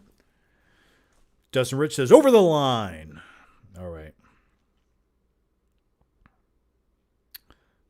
The next one comes from Night King 01, who says, maybe if Welcome to Derry is successful, we can actually get a real Dark Tower series adaptation and make it a show bringing all the Stephen King properties together as they are all in one universe. Yeah, that would be kind of cool. I think it would work. I want to see a remake of Maximum Overdrive when it comes to Stephen King movies. I'm just putting that out there right now. Okay? That's all I want to see. I'm kidding. But Dark Tower could be cool. The movie sucked with Idris Elba, but Robert Giacinta says, is it just me, or does anyone else have no interest when it comes to TV shows that are spin-offs or prequels of movies? Just make another movie. It kind of depends. If the world is big enough to expand into a series, by all means, do it. If it's interesting enough, the concept is there, expand upon such. Give me more of that. I'll go into that world and watch these characters interact for a 9-part series if it's good. But if you're just forcing it and there's filler episodes, then yeah, just give me that 2-hour movie. I want to be in, I want to be out. But you have to understand the new content king are series. Why? Well, we all pay subscription fees for all this content that we consume from these networks.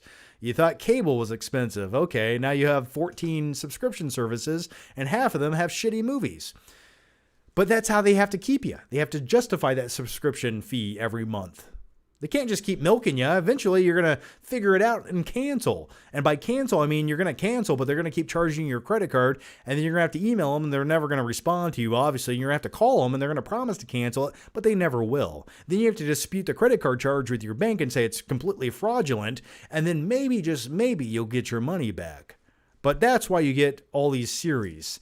They got to keep you hooked for months on end. Or else why would you keep paying to watch these catalog title movies that you could go buy on Blu-ray for $1.99 at the thrift store? So that's how they keep you. That's why we keep getting series on everything. A prequel of a prequel. Okay. The next one comes from the movie guy 6252, who says, Halloween Ends is an abomination to cinema. Oh yes. Halloween Ends is probably the worst idea you could have used to culminate such a classic horror franchise, and I don't understand how they came to those decisions that they did. I don't know. But to bastardize Michael Myers in such a way, how dare you? Matter of fact, damn you to hell. But I'm hoping they just reboot the shit and start over. You know, the most interesting thing about that last Halloween movie was the flashbacks to the 1978 Halloween night. I thought those were sort of interesting. And honestly, they should have just made the movie 90% of that. And then it could have led up to Michael Myers getting his ass kicked, but not in the way that he did.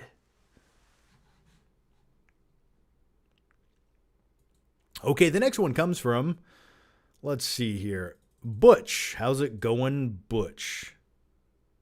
Oh, by the way, Robert Giacinta, you get a magical party popper right to the dome.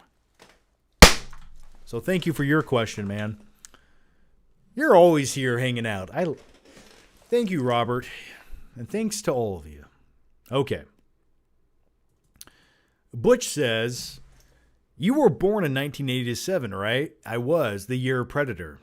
Anyway, well, guess what, John? You can't be modeling anymore because of age, the Neon Demon 2016.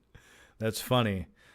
Yeah, you know, there are age restrictions in the entertainment business on beauty. That's unfortunate, but it's one of the small sacrifices I have to make. And that's why I have to wear a hairpiece to fit in anymore. Gotta hide the grays on the side of my melon. This is a nice looking wig, though. Let's all be honest with ourselves. I mean, shit, for like a $7 wig, this isn't that bad. This is a pretty decent wig. I look like Eddie Munson or I look like Captain Hook from the movie Hook. I'll take either, though. You rude, crude bag of pre-food chew, dude. That's my Hook impression, even though that's something Peter Pan says. Rufio. I want a cookie. I want a party. Me, me, me. I. Okay, let's go to the next one here. I still have not watched Neon Demon, but thank you for the question, Butch. Okay, the next one comes from Claudio Rogajon. How's it going, Claudio? Once again, man. What are you doing tonight, man? What are you doing? Okay, just a tidbit, John. Okay. The scene with the townspeople beating up Michael Myers is from Halloween Kills, not Ends. Yeah, but it's still the same difference to me. It ends, they kill him by slitting his throat and wrists, and then they put his body in an industrial shredder at the junkyard with the town watching. Yes, I did remember that. I thought they beat him up right before that. Anyway, both those movies are completely shitty, and they suck, and they're terrible, and they should be both flushed down the toilet for their sins against humanity because they're complete shit. But let's get back to the question. I do remember the grinder scene where they just throw him in a meat grinder. And that's fine. That's fine. But why did I have to watch that character Corey Cunningham before we did that? We didn't need him. We didn't need him whatsoever. Tripler3 says, how many people would you kill for a can of ravioli in the apocalypse? Oh, my family, everyone I know, for a delicious can of ravioli that still has this aftertaste that sort of tastes like pennies. You guys know what I'm talking about. Chef Boy RD ravioli. It's delicious. But doesn't it taste like it was like somebody threw some old pennies in there? And not just any old pennies. Like the pennies that you find in the junk drawer at your grandma's house. Someone put that in there and shook it up. And there's like that aftertaste of metal and copper. But it's still kind of good. Yeah, I'd probably murder everyone. So thank you for the question. All right, let's go to the next one here. The next one comes from Corey Mize, who says, the movie Airborne is one of my favorites. What is your opinion of it? And did he just call you a piece of underwear? Oh, yeah. Hey, brah. So I talked about Airborne, gosh, a handful of months ago for probably like 5 minutes or 10 minutes during one of the live streams. And I like me some Airborne. Now, my wife had never seen the movie, and I was like, listen, you want to watch some 90s forgettable junk that's just really fun? And here's the plot to the movie. A kid from California who's sort of a douchebag, and watching the movie recently, I was really reminded, well, not reminded, but I was really noticing how much of a douche that dude was. Nah, bro, we just touched the waves, and his name was Bodie the shark, and he came to me in a dream, you know? Like, it's just like, you pretentious California douchebag, shut your mouth before I stick your surfboard in it, okay? Without wax. But anyway, he goes to Ohio, and he gets sort of bullied upon, but I think he deserved it, to be honest with you. Like, he needed to be humbled a little bit. And his cousin is a character named Wiley, played by Seth Green, who's sort of like an outcast nerd, and I like that dynamic. But ultimately, the story leads up to a rollerblading race down Devil's Backbone through the mean streets of Cincinnati, Ohio, to prove who has the most validation in this small shitty town. It's kind of like the Greasers versus the Socials in what's the starring Ponyboy? Oh my God, it's one of my favorite movies. Ponyboy, Ralph Macchio, The Outsiders. Yes, there we go. Okay, all right. So I like it. I think it's a fun movie, and if you've never seen Airborne, I think you definitely should. It's not great, but it's pure 90s cheese in the best way possible. Dustin Rich says the cheese is old and moldy. Absolutely. The best kind of old moldy cheese. All right, let's go to the next one here. And thanks for the question, Corey Mays. Thanks, brah. All right. All right, let's go to the next one here. And the next one comes from Sal. How's it going, Sal? Hey, John. Happy early Halloween. I've got a question for you. Halloween 1978 or Nightmare on Elm Street 1984? Hey, Nancy. You know what? I think Halloween 1978 is a bit more iconic.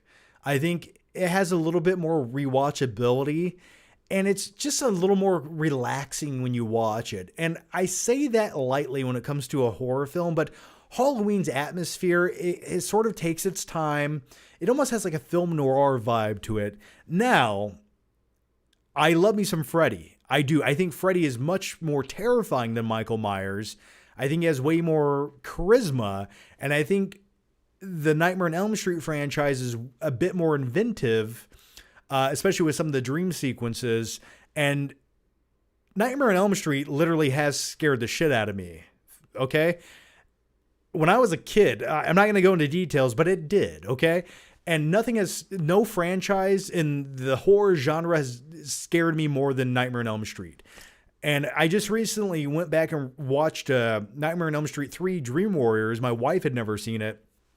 And that's just a good time.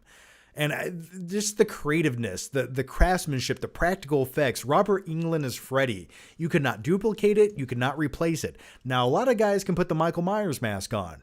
Some can't do it as well, and sometimes that mask looks really bad and atrocious, like Michael Myers has a slight case of Down syndrome. But nevertheless, my point is, I still think on rewatchability, I prefer the 78 Halloween over the original Nightmare on Elm Street. But I love both of them. I just think Halloween has a bit more rewatchability. Do you guys agree or disagree? Let me know down below. Airborne is the first time I saw Jack Black. Yeah, he was actually sort of like acting like a normal person, not just Jack Black. Okay, the next one comes from... Ooh, let me catch up here on the chat. Oh, we're 33 minutes behind on the chats. I'll talk a little faster, don't worry. Jack Malloy 6115 says, "Hey John, long time no chat. Do you prefer The Sopranos or The Wire? I'd have to say The Sopranos, but they're both the goats for me. Hope you're doing well." Well, thanks, Jack. Hope you're doing well too, man. I definitely would go with The Sopranos. I think that's one of the greatest series of all time. And you have a Tony Soprano who could be classified as a sociopath, but he has this likability to him. And I think that's a testament to the acting and the writing in that series. Christopher, I love it. I've always really enjoyed The Sopranos. And I remember starting to watch it back when it first... I remember the pilot episode aired in 1999. And I was just hooked on it. Now, there's a few seasons that I'm not in love with. I don't like the episodes where Tony goes into a coma. It's like, I could take her to leave it. But I've always liked The Soprano. The Wire, I get this question every week. I've seen The Wire. Not every single episode, not every single season. I'm familiar with like the first couple seasons. And I like watching people do crack. I do. I really enjoy it. But I think The Sopranos to me is just the better show. John Weather says, John, love conquers all. It does. It absolutely does. It's the only way he could get back home, with magical love that moved the bookshelf so she could look at her random bookshelf where not one book had been moved for 20 years. And thank God it was covered in dust and it solved every problem.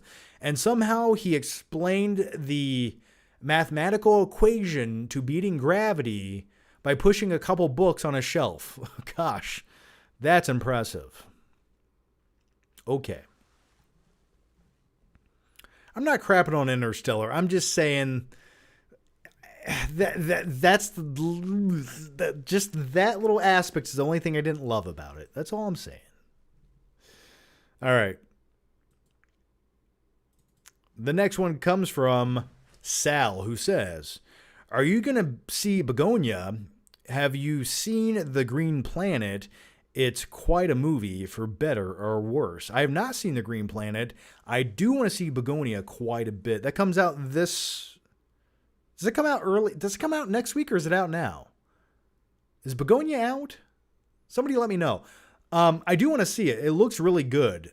I'm intrigued by the concept of it, where they kidnap Emma Stone because they truly believe an alien invasion is coming and it's going to get a little dark and weird, and they shave her head and cover her in lice powder or whatever. It looks like a good time. So I definitely want to check it out. So yes, I will definitely see it. Okay, the next one comes from Sal. You get a party popper. So thanks, man. Okay, Jonas Weather says, John. We already answered that shit. Let's go to the next one. Jake Talman says, John, have you seen Tucker and Dale versus Evil? Great movie. I think I have.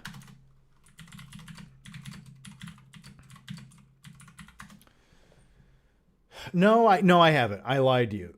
Wow, it's got a 7.5 out of 10. Rotten Tomatoes, 86%. So we've talked about this before on the live stream, and I have not watched this, and I remember somebody told me to watch it.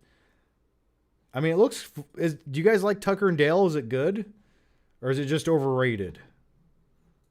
I mean, it looks kind of fun. Looks like a fun B movie.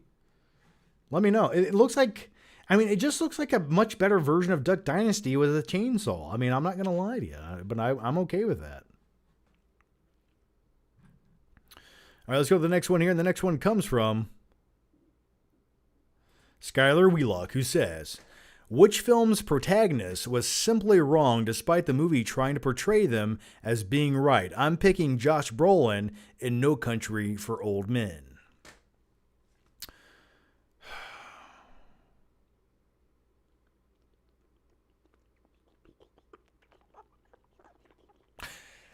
I'm going to counter your point with, yeah, but then the money would have just went to the cartel.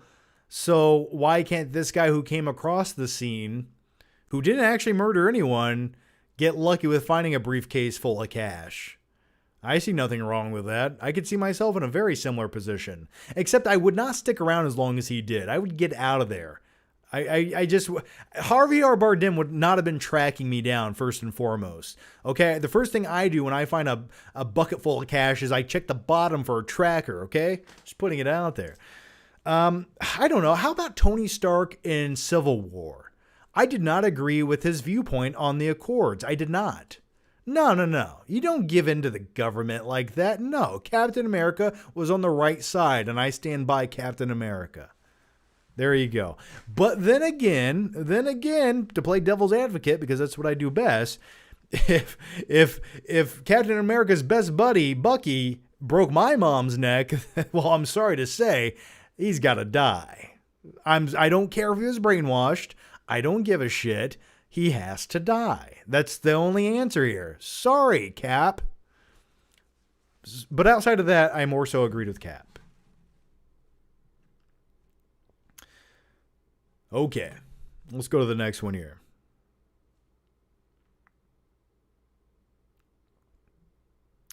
And if you guys have another character that was portrayed as being right, but ultimately you think they were wrong in a movie, let me know. If you guys have another one. Oh, I got one. How about Marty McFly? Just making things worse every chance he got. Oh, you chicken? Oh, I have small man complex. Let me ruin my whole life to where we have to go back in time to fix my mistakes. You selfish little prick. Live with the consequences of your actions. Not everyone has an older best friend that just coincidentally invented a time machine, okay? All right, anyway. Side Mike says, I want to hear you rant about DMV plus doctor offices.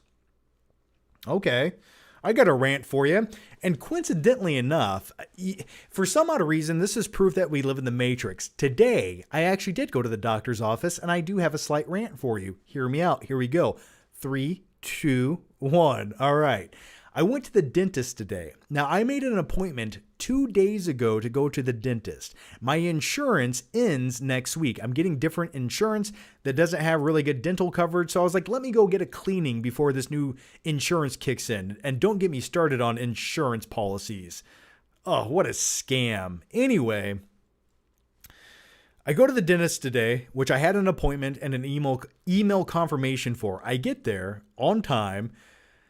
And they're like, we don't, what are you doing here? We don't have you in the system. I'm like, well, here's an email confirmation. She's like, well, can we reschedule you for tomorrow? I'm like, absolutely not. I'm here now. Someone better stick their hand in my mouth and clean it. So she's like, okay, we can fit you in. Can you wait around? So I'm waiting there for 45 minutes because what else am I going to do? Go home, wake up tomorrow and go back? No, thank you. Absolutely not. And plus, before I go to the dentist office, maybe you're like me, maybe you're not, maybe I'm weird. I do a really good job of brushing my teeth and flossing before I go to the dentist office. Like, even though they're going to clean my mouth, I make sure it's nice and clean for them before I get there. It's kind of weird and counterintuitive if you think about it. It's like, I'm going to go to the car wash, but let me clean up my driveway before I go. I don't know. Call me crazy. It's kind of weird. So I go to the dentist. I'm in the chair. And the girl, like, taking my x-rays, she sort of has a weird BO smell to her. It's not the worst I've ever smelled, but it's definitely, it's enough to make me wish I didn't have the sense of smell. And it smelled a bit sour. And, so anyway, that just put me in a bad mood, and then I couldn't get rid of it. It lingered in the air. So then the dentist comes in and she's like, well, your teeth look overall pretty good, but you have we want to do like a deep gum cleaning. There's a term for it, but it's basically where they give you numbing shots. That way they can go deep into the gum line to clean your teeth because it can lead to like tooth decay and blah, blah, blah. And I guess I have like a 5% version of that. No matter how well you brush or floss, it still happens no matter what. Okay. So she's like, how about we schedule that for next week? And I'm like, how about my insurance is ending, so we do it today? I don't care how much it hurts. Clean. And she's like, well, we have to wait till your insurance confirms it. I know it's getting boring. So anyway, I'm like, just do what you can. Do what you can. So she does a quick cleaning. I'm in, I'm out. I go home. But that smell is still lingering in my nose. So I hope that was a good enough rant for you. All right, let's go to the next one here. The DMV is not that bad. I don't hate it. Wrangler52 says, do you have Halloween 1978 on Blu-ray? Not only do I have it on Blu-ray, I have it on 4K Blu-ray back there on the shelf. And I watched it a couple weeks ago. So yeah, I do.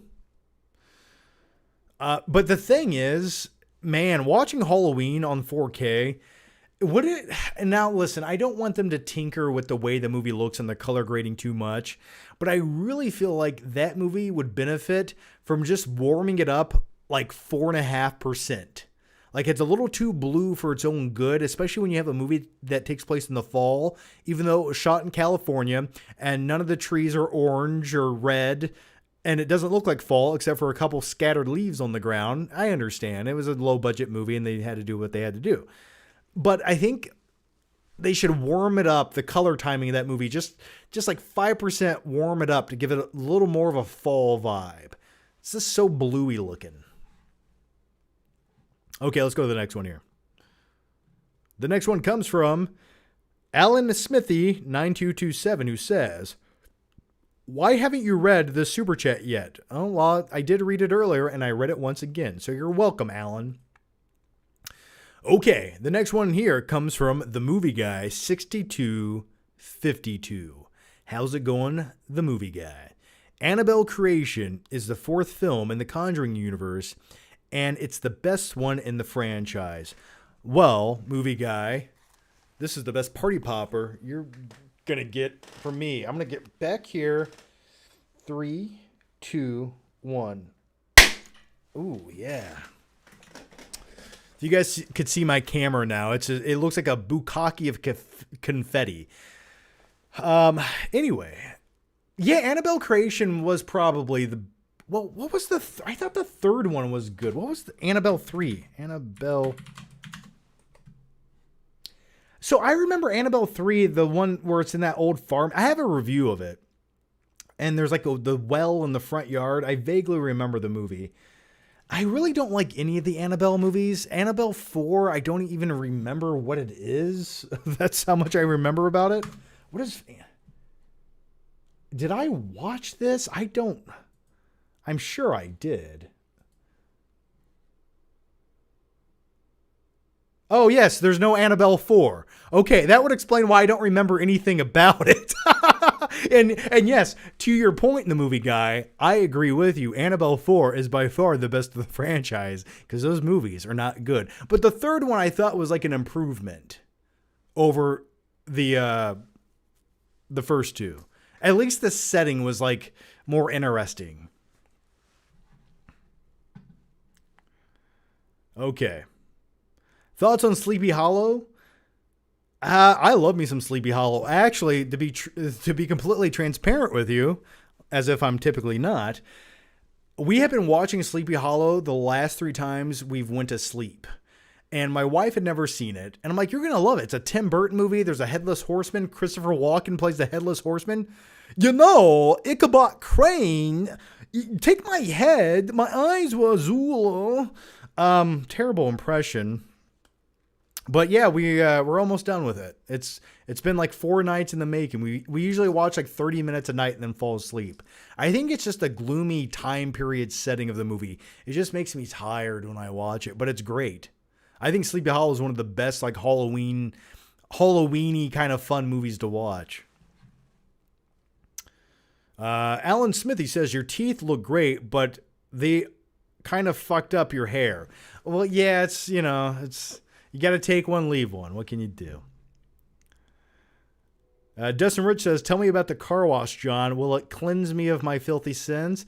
Hey, it's some of the best entertainment you can get for like $15. And not only that, when you come in filthy, you leave clean on the other side no matter what. Just remember that. And I'm not talking about the car. All right. Claudia Rogajon back again says, your idea for Stu in the new Scream actually sounds pretty great. With your idea, watch your idea be better than the actual movie. Yeah, I'm hoping it's not. Either they do that idea that I had, or they're gonna just do something completely stupid. Those are the two options I'm getting a feel for. Anyway, also, it would be funny if that's exactly what happens. Also, did you notice Sydney's daughter is named Tatum after Tatum Riley from Scream 1? I did not pick up on that. Interesting. Okay. Well, that's cool. Yeah, I'm looking forward to it. I hope it's good. I hope it's good. You know the thing about the previous couple Scream movies? They just didn't look like... I didn't like the way they looked. They looked like they were like MTV episodes of some Scream series, and they did have a Scream series, and that's kind of what it looked like to me. It just looked kind of cheap. Okay, let's go to the next one here, and the next one comes from Skylar Wheelock, who says, why does Terminator 1984 succeed as a genre-defining classic when it easily could have been forgettable low-budget B movie? Craftsmanship, James Cameron propelling the movie, Arnie's charisma. You only had one guy that looked like Arnie that could be like Arnie and could play a T-800 killer robot, and they got the right guy for the job. The iconic scenes, the way James Cameron took a movie that had a low budget and just propelled it into another universe. It's a multitude of things that all culminated together to be the perfect blend. And as some people would call it, it's lightning in a bottle. And I think that's why. I mean, I'll be back. I mean, damn. One of the best lines ever. Skylar Wheelock says, why does... Oh, we answered that already. Claudia Rogajon back again says, funny you mentioned Maximum Overdrive remake, John, as after the shitty movie, there was another adaptation of the story with the original Little Trucks made in 1997 as a TV movie. I hear it's just whatever, but it's more faithful to the original. Well, Stephen King, the only movie he's ever directed was Maximum Overdrive. And it really shows. So anyway, yeah.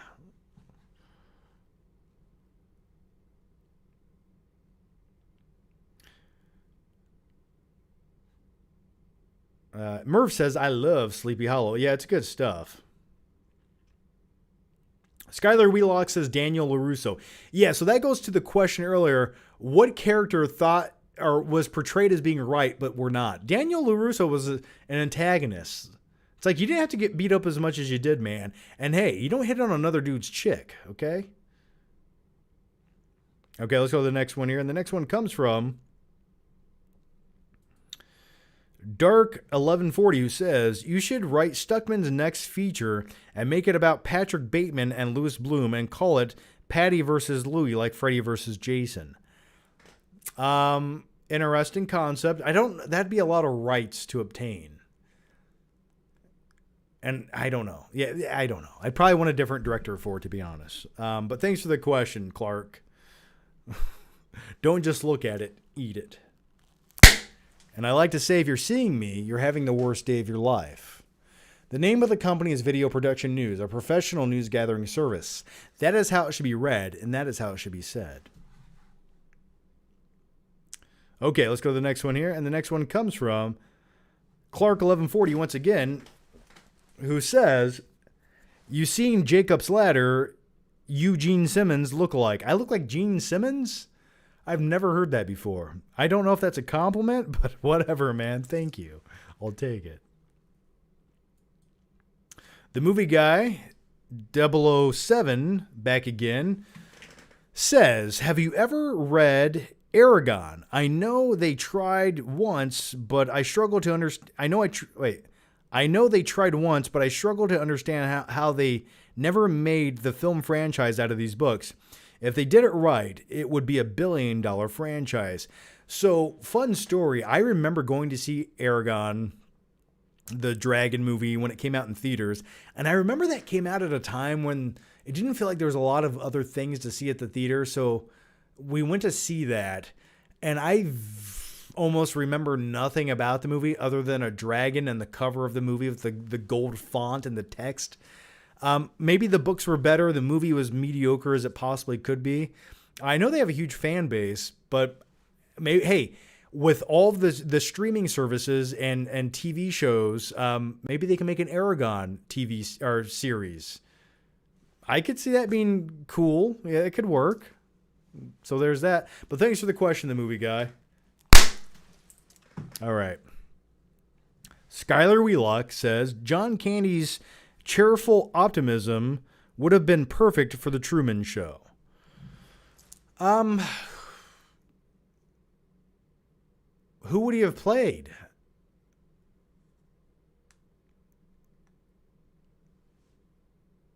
I guess I don't know. Could he have played the best friend?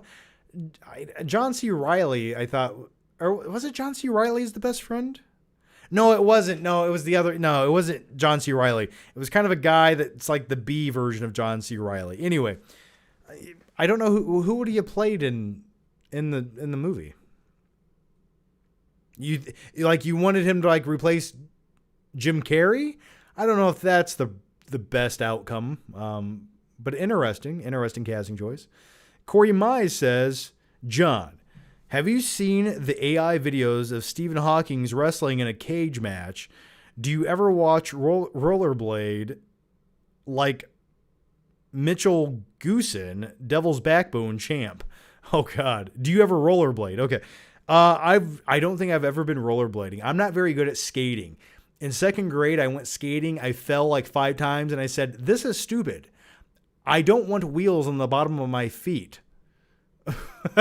So, yeah, I don't think I've ever went rollerblading. And I have seen the video you're talking about. I have seen it. It is quite glorious. I've only seen a few clips, but there's nothing better than watching Stephen Hawking's in a cage match. So thank you for the question. And you get a party popper. Ooh, that was a loud one. That was a loud little party popper. I want to show you guys what the camera. I want to show you guys what I'm looking at right now. Okay. So like, you can't really see it, but that's kind of my view of like, look how much shit is right there. It's like, it's all over. It's insane. All right, let's go to the next one here. The next one comes from Night King 01, who says, did I mention I watched Shocker recently? Finger looking good. Recently, based on your recommendation from a Black Friday video you did almost a decade ago. Well, I'm glad you finally got around to it. It was everything I wanted, and I'm gonna watch Freddy vs. Jason tonight. That's a good cheese fun. Jason vs. Freddy's a guilty pleasure of mine. But Shocker is the better guilty pleasure. And if you've never seen the movie Shocker, it's basically a shitty B version of Freddy Krueger, where you have a serial killer, but he wasn't a janitor. He was a cable repairman. And basically he gets executed for his crimes against humanity, and his spirit lives in electricity, and he goes through the cable channels haunting people. And it's so B-rate and fun and schlocky, I think you should check it out. It stars Peter Berg before he became a director, so there's that. The next one comes from Austin Burke's Tight Hole. Ooh, I like that. All right. Who's more interesting, Walter White or Jimmy McGill? I love me some Jimmy McGill. I think he's way more likable. I relate to him quite a bit. I like characters that have a heart of gold, but will always justify the means with the ends, or the ends will justify the means. Yeah, that's how that goes. So I think Jimmy McGill is the more interesting character and the much more likable character. And I still stand by this. Better Call Saul is the best spinoff series of all time. There, I said it. I said it. And I stand by it. Joey Ruiz, Lord of the Rings, says, how did you enjoy Good Fortune? No bueno. I found Seth Rogen funniest since this is the end. Keanu Reeves it's his funniest role. Okay. I read that like I was having a stroke. I'm sorry. So I have not seen Good Fortune yet. I keep forgetting what that movie is. I'm like, what's that new Keanu Reeves plays an angel movie? Oh yeah. So Good Fortune, I haven't seen it yet. Part of me thinks it'll be out on streaming in like 4 days. I don't think it's doing too well at the box office. I do want to check it out though at some point. I don't know if I'm going to go to the theater to watch it, but I do want to see it. Did you guys like the movie Good Fortune? Let me know. Dustin Rich says, would you have a 3-way with present-day Gary Busey and Nick Nolte in a KFC dumpster for $500,000? Give me 2, Utah. Give me 2. I'm so hungry I could eat the hashing out of a dead rhino. Oh, yeah, I would. I'd do it for $50. Look who you're talking to. Come on. All right, let's go to the next one here. And plus, you got KFC. The KFC will mask the smell of Gary Busey. There you go. And thanks for the question, Joey Ruiz, Lord of the Rings. Here you go. Thanks, man. Austin Burke's tight butthole says, "I'm out, dude. You guys have killed all of my part. I got more. Hang on. Oh, okay. I got more. Hang on. Let me get more party poppers in a second, but not right now. Let me answer this question. All right. Is Ghostface the most incompetent slasher villain? Yeah, but that's the shtick of it. It's so meta where he just runs around like he's skating on ice. Gravity defines, there's no logic, and he runs around like he's a Scooby-Doo villain, just slipping on everything. Oh, just I like Ghostface. That's the appeal of Ghostface. Okay, the next one comes from Night King 01, who says, "Have you ever seen The People Under the Stairs?" I have seen The People Under the Stairs maybe like 2 times. Creeped me the hell out as a kid. Anyway, they're all like malnourished. And you had the dad who wears like leather chaps and a gimp mask. It's great. Anyway, I watched that movie thinking they would explain why Everett McGill puts on the gimp suit while chasing the kid, but they never do. Also, and I kind of like that. Bizarre for the sake of bizarre. It's fun. Well, yeah, man, because when you're a psychopath keeping little kids locked in your basement, and trust me, I have experience, why would you not dress up like a gimp mask and run around with a shotgun? I mean, come on. Like, it just makes sense. Okay. Give me 2 seconds. Let me grab some more party poppers. Let's take a little 5-second break. Don't you go anywhere. And as a wise man once said, I'll be back.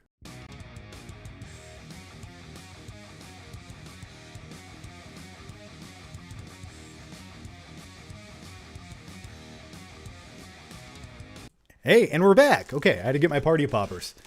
So anyway, here's the question. Hey, Zeus, here it goes. Hey, John, how are you? I'm doing well. How are you? I was watching Man of Steel and Batman v Superman and Zack Snyder's Justice League, and it made me wish they would have continued that universe instead of guns. At least Zack Snyder had stakes and he took risks. Hey, and that's a fair argument to make. You know, Man of Steel, it's not the perfect Superman movie, and I think there was definitely a lot of room for improvement. But Henry Cavill as Superman made me feel like I was watching a new Superman that defined a generation. I feel like this is my Superman. I buy the shit this guy is doing. The score by Zimmer, top notch. The story, sufficient. The parents, Kevin Costner. Say what you will about Kevin Costner sacrificing himself to the storm. Okay. But overall, I thought that was a good movie. And I still stand by it. And I think it's way more memorable and entertaining and makes you feel way more than the new Superman movie that just feels, it's fine. It's entertaining, but forgettable. I don't think anyone's going to be talking about it in a decade. And I think even the most hardcore fan base of that movie, well, like, they're not going to care about it in 10 years when another movie comes out. Like, they're going to forget about it. But you still have a hardcore following for Man of Steel. And I like it. So anyway, yeah, I don't know if Zack Snyder's vision was the most competent version of what I wanted to see with DC in that direction. I think there were some interesting ideas. And I definitely, you know, when it comes to James Gunn handling it, man, just the more I see from James Gunn, the less faith I'm going to have in the new upcoming DC universe. They've already like shot themselves in the foot by making it too wacky. Like, you don't need to make everything a slapstick joke and comedic. Like, have a little gravitas to it. Have a little grit. Like, I'm not saying it has to be as serious as what Zack Snyder did by any means, but at least make it somewhat coherent and slightly serious at times. And I don't want to see giant kaijus in the back just fighting every 5 minutes. Like, oh, that's nonchalant. So, yeah, I think there's definitely an argument to be made with that. So thank you for the question, Jesus. And Here's a little kryptonite for you. All right. Either I'm getting weaker or those strings are getting harder to pull. All right. The next one comes from A-Train 1698, who says, "Hey, John, are you looking forward to Vince Gilligan's new show, is it Pluribus? Pluribus? Yeah, it stars the chick who played Kim Wexler in Better Call Saul. I don't know anything about it. They have not released any details on it as far as I know, and it's sort of like a mystery. And I've heard. Now, am I right or am I wrong on this? It has nothing to do with the Breaking Bad universe. And someone else said it might be like a sci-fi series. So I don't know. I don't know anything about it. If you guys do, let me know. Okay, we got a question here from Mr. Mind Trick, who says, a better spinoff than Joey? Yeah, Joey.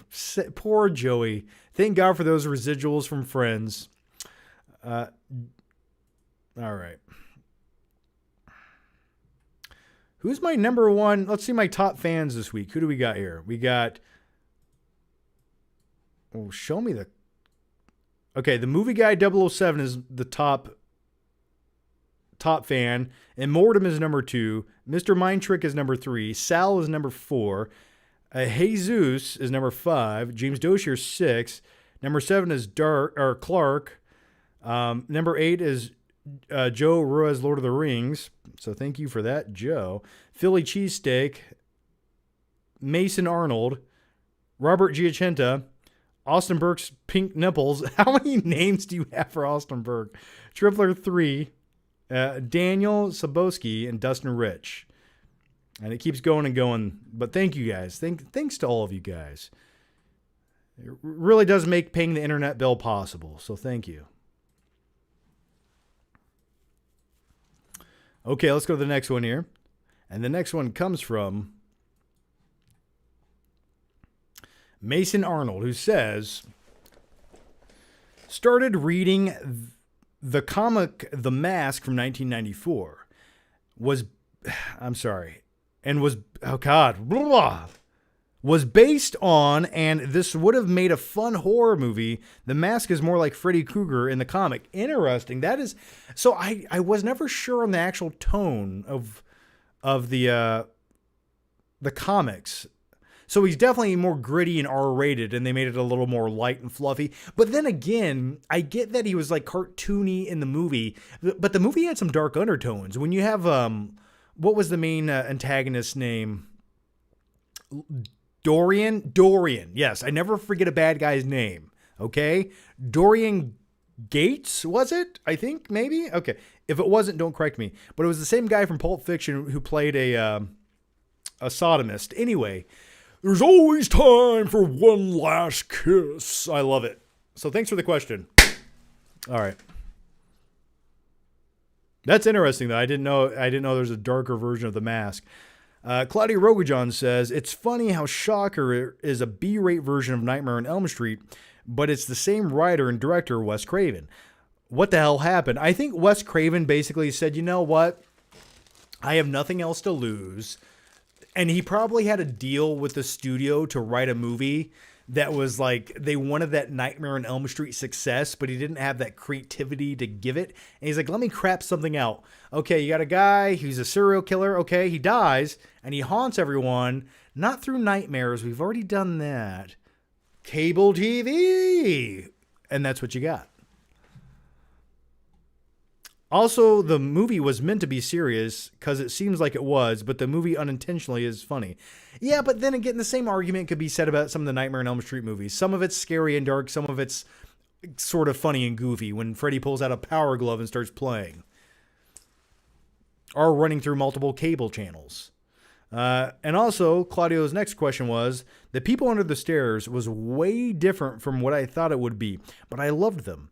I don't know if it was a horror comedy, but I had a great time and laughed at it, and the slapstick in that movie by Everett McGill is amazing. Yeah, I remember him just chewing up the scenery, but I remember there was a emaciated, like, little blonde-haired kid. I gotta look him up. He was so gross looking. Children under the stairs. He just like is. I couldn't eat when I looked at him. Where is he? Children under the stairs. Ooh, that's not what we want. Okay. Where's the little blonde kid? I'm thinking. Oh, here he is. Ugh. Oh. Oh, look at this disgusting piece of garbage. All right. This kid here, right there. Look at that. Look at that face. I once knew a kid that looked like that. When I lived in Georgia, at the end of my street, there was a kid named Colt. He had the same hair, same complexion, and I would say Colt was probably even more disgusting looking than this guy. But anyway, vivid memories. But Colt always had the best VHS selection, so you had to be friends with him. His name was just Dorian. Okay, I'm sorry. Dorian Tyrell. Okay, there it is. Danny B says, John, I'm delivering pizzas while watching and listening to this, not while I'm driving, but you know what I mean. Why not listen to it while you drive, man? You should. Just look at it too. Don't even just listen. Look at it and drive. That's cool, man. Hey, I remember vividly my pizza delivery days, and this was right before smartphones were a thing, so you didn't really have access to like podcast and Spotify. You sort of had the radio and CDs, but I miss those days of just like listening to music and the radio, driving around, eating people's pizza. Not the pizzas I'm delivering. What I would do as a pizza delivery driver when I was delivering, I would take one of the pizzas that were for carryout, but not one of like the new ones. I'd take one that was sitting around for like an hour and a half that clearly no one was coming to pick up. I'd take that shit because that's my dinner, stuff it in my delivery bag, steal a drink from the freezer because I'm not paying for that shit, and just have a good time driving down the road, eating pizza and listening to burnt CDs.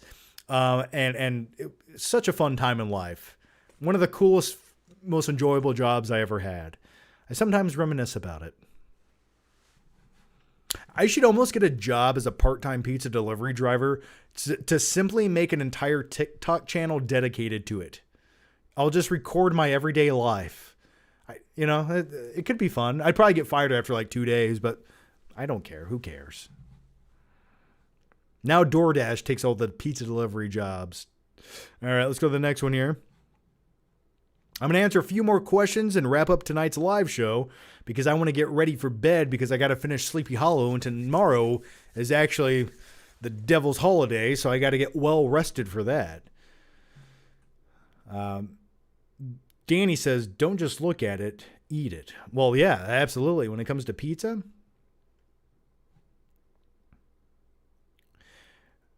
GF Hostman says, can you memorize the entire Phil Collins speech in American Psycho? Oh, gosh. I could probably paraphrase it. Something about his earlier work, something about Huey Lewis in the News' earlier work was much more blah, blah, blah. No, I can't. I can't even remember it. If you gave me enough time, I could. Maybe I'll make that a goal for myself. My 2025 New Year's resolution is to remember that entire speech. Okay, let's answer a couple more questions here, and I'm gonna let you guys get a couple questions in. If you have anything, get it in now. If you guys are in the normal chat, get your questions in. Now is your time to shine. I'm gonna make you a star. Mr. Mind Trick 99 says, John, you are less than 1K away from 100 subs.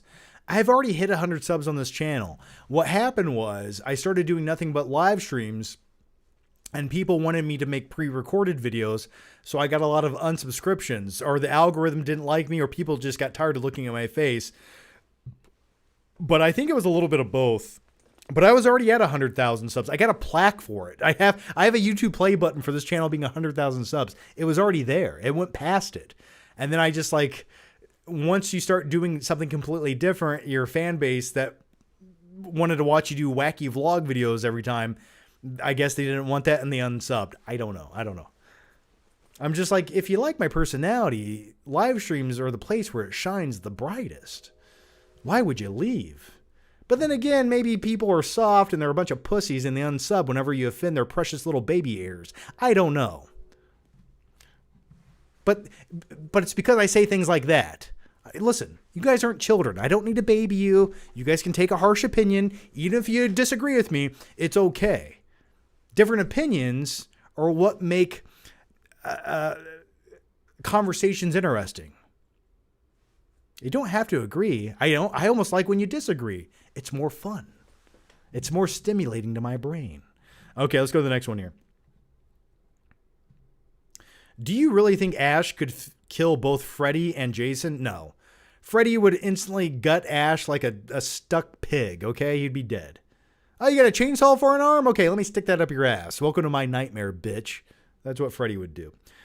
Dustin Rich, back here again, says, is there really going to be a Clayface movie? We're definitely living in AI simulation, and it's starting to get really dumb. Well, you have to understand. Here's the logic behind a Clayface movie. Original movies don't make money at the box office. So if you want to tell a character story or a character study, and you want some drama, you want some, I guess, acting. Not everything's a CGI action sequence. The only way you can get a movie like that produced and made where people will see it and it turns a profit is to somehow loosely attach an IP to it.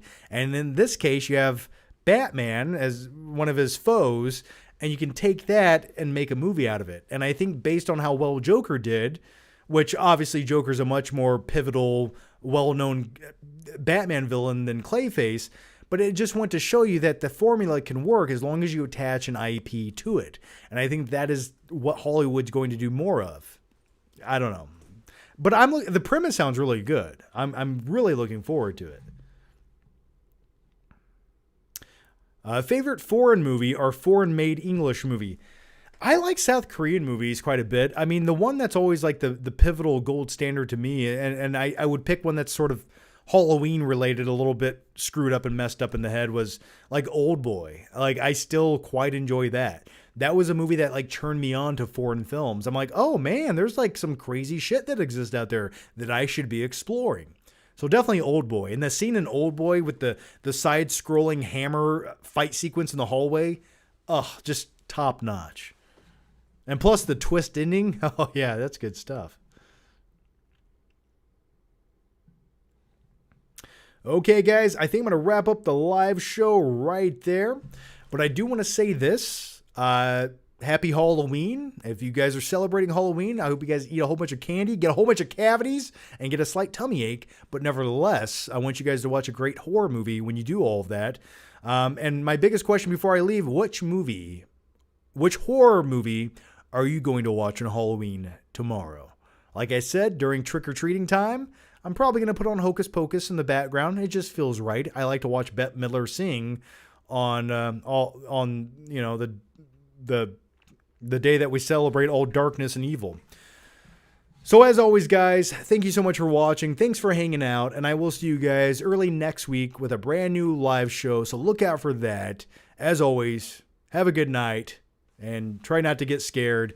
And oh my God, there's Michael Myers. Okay, I got to go. See you guys. Bye.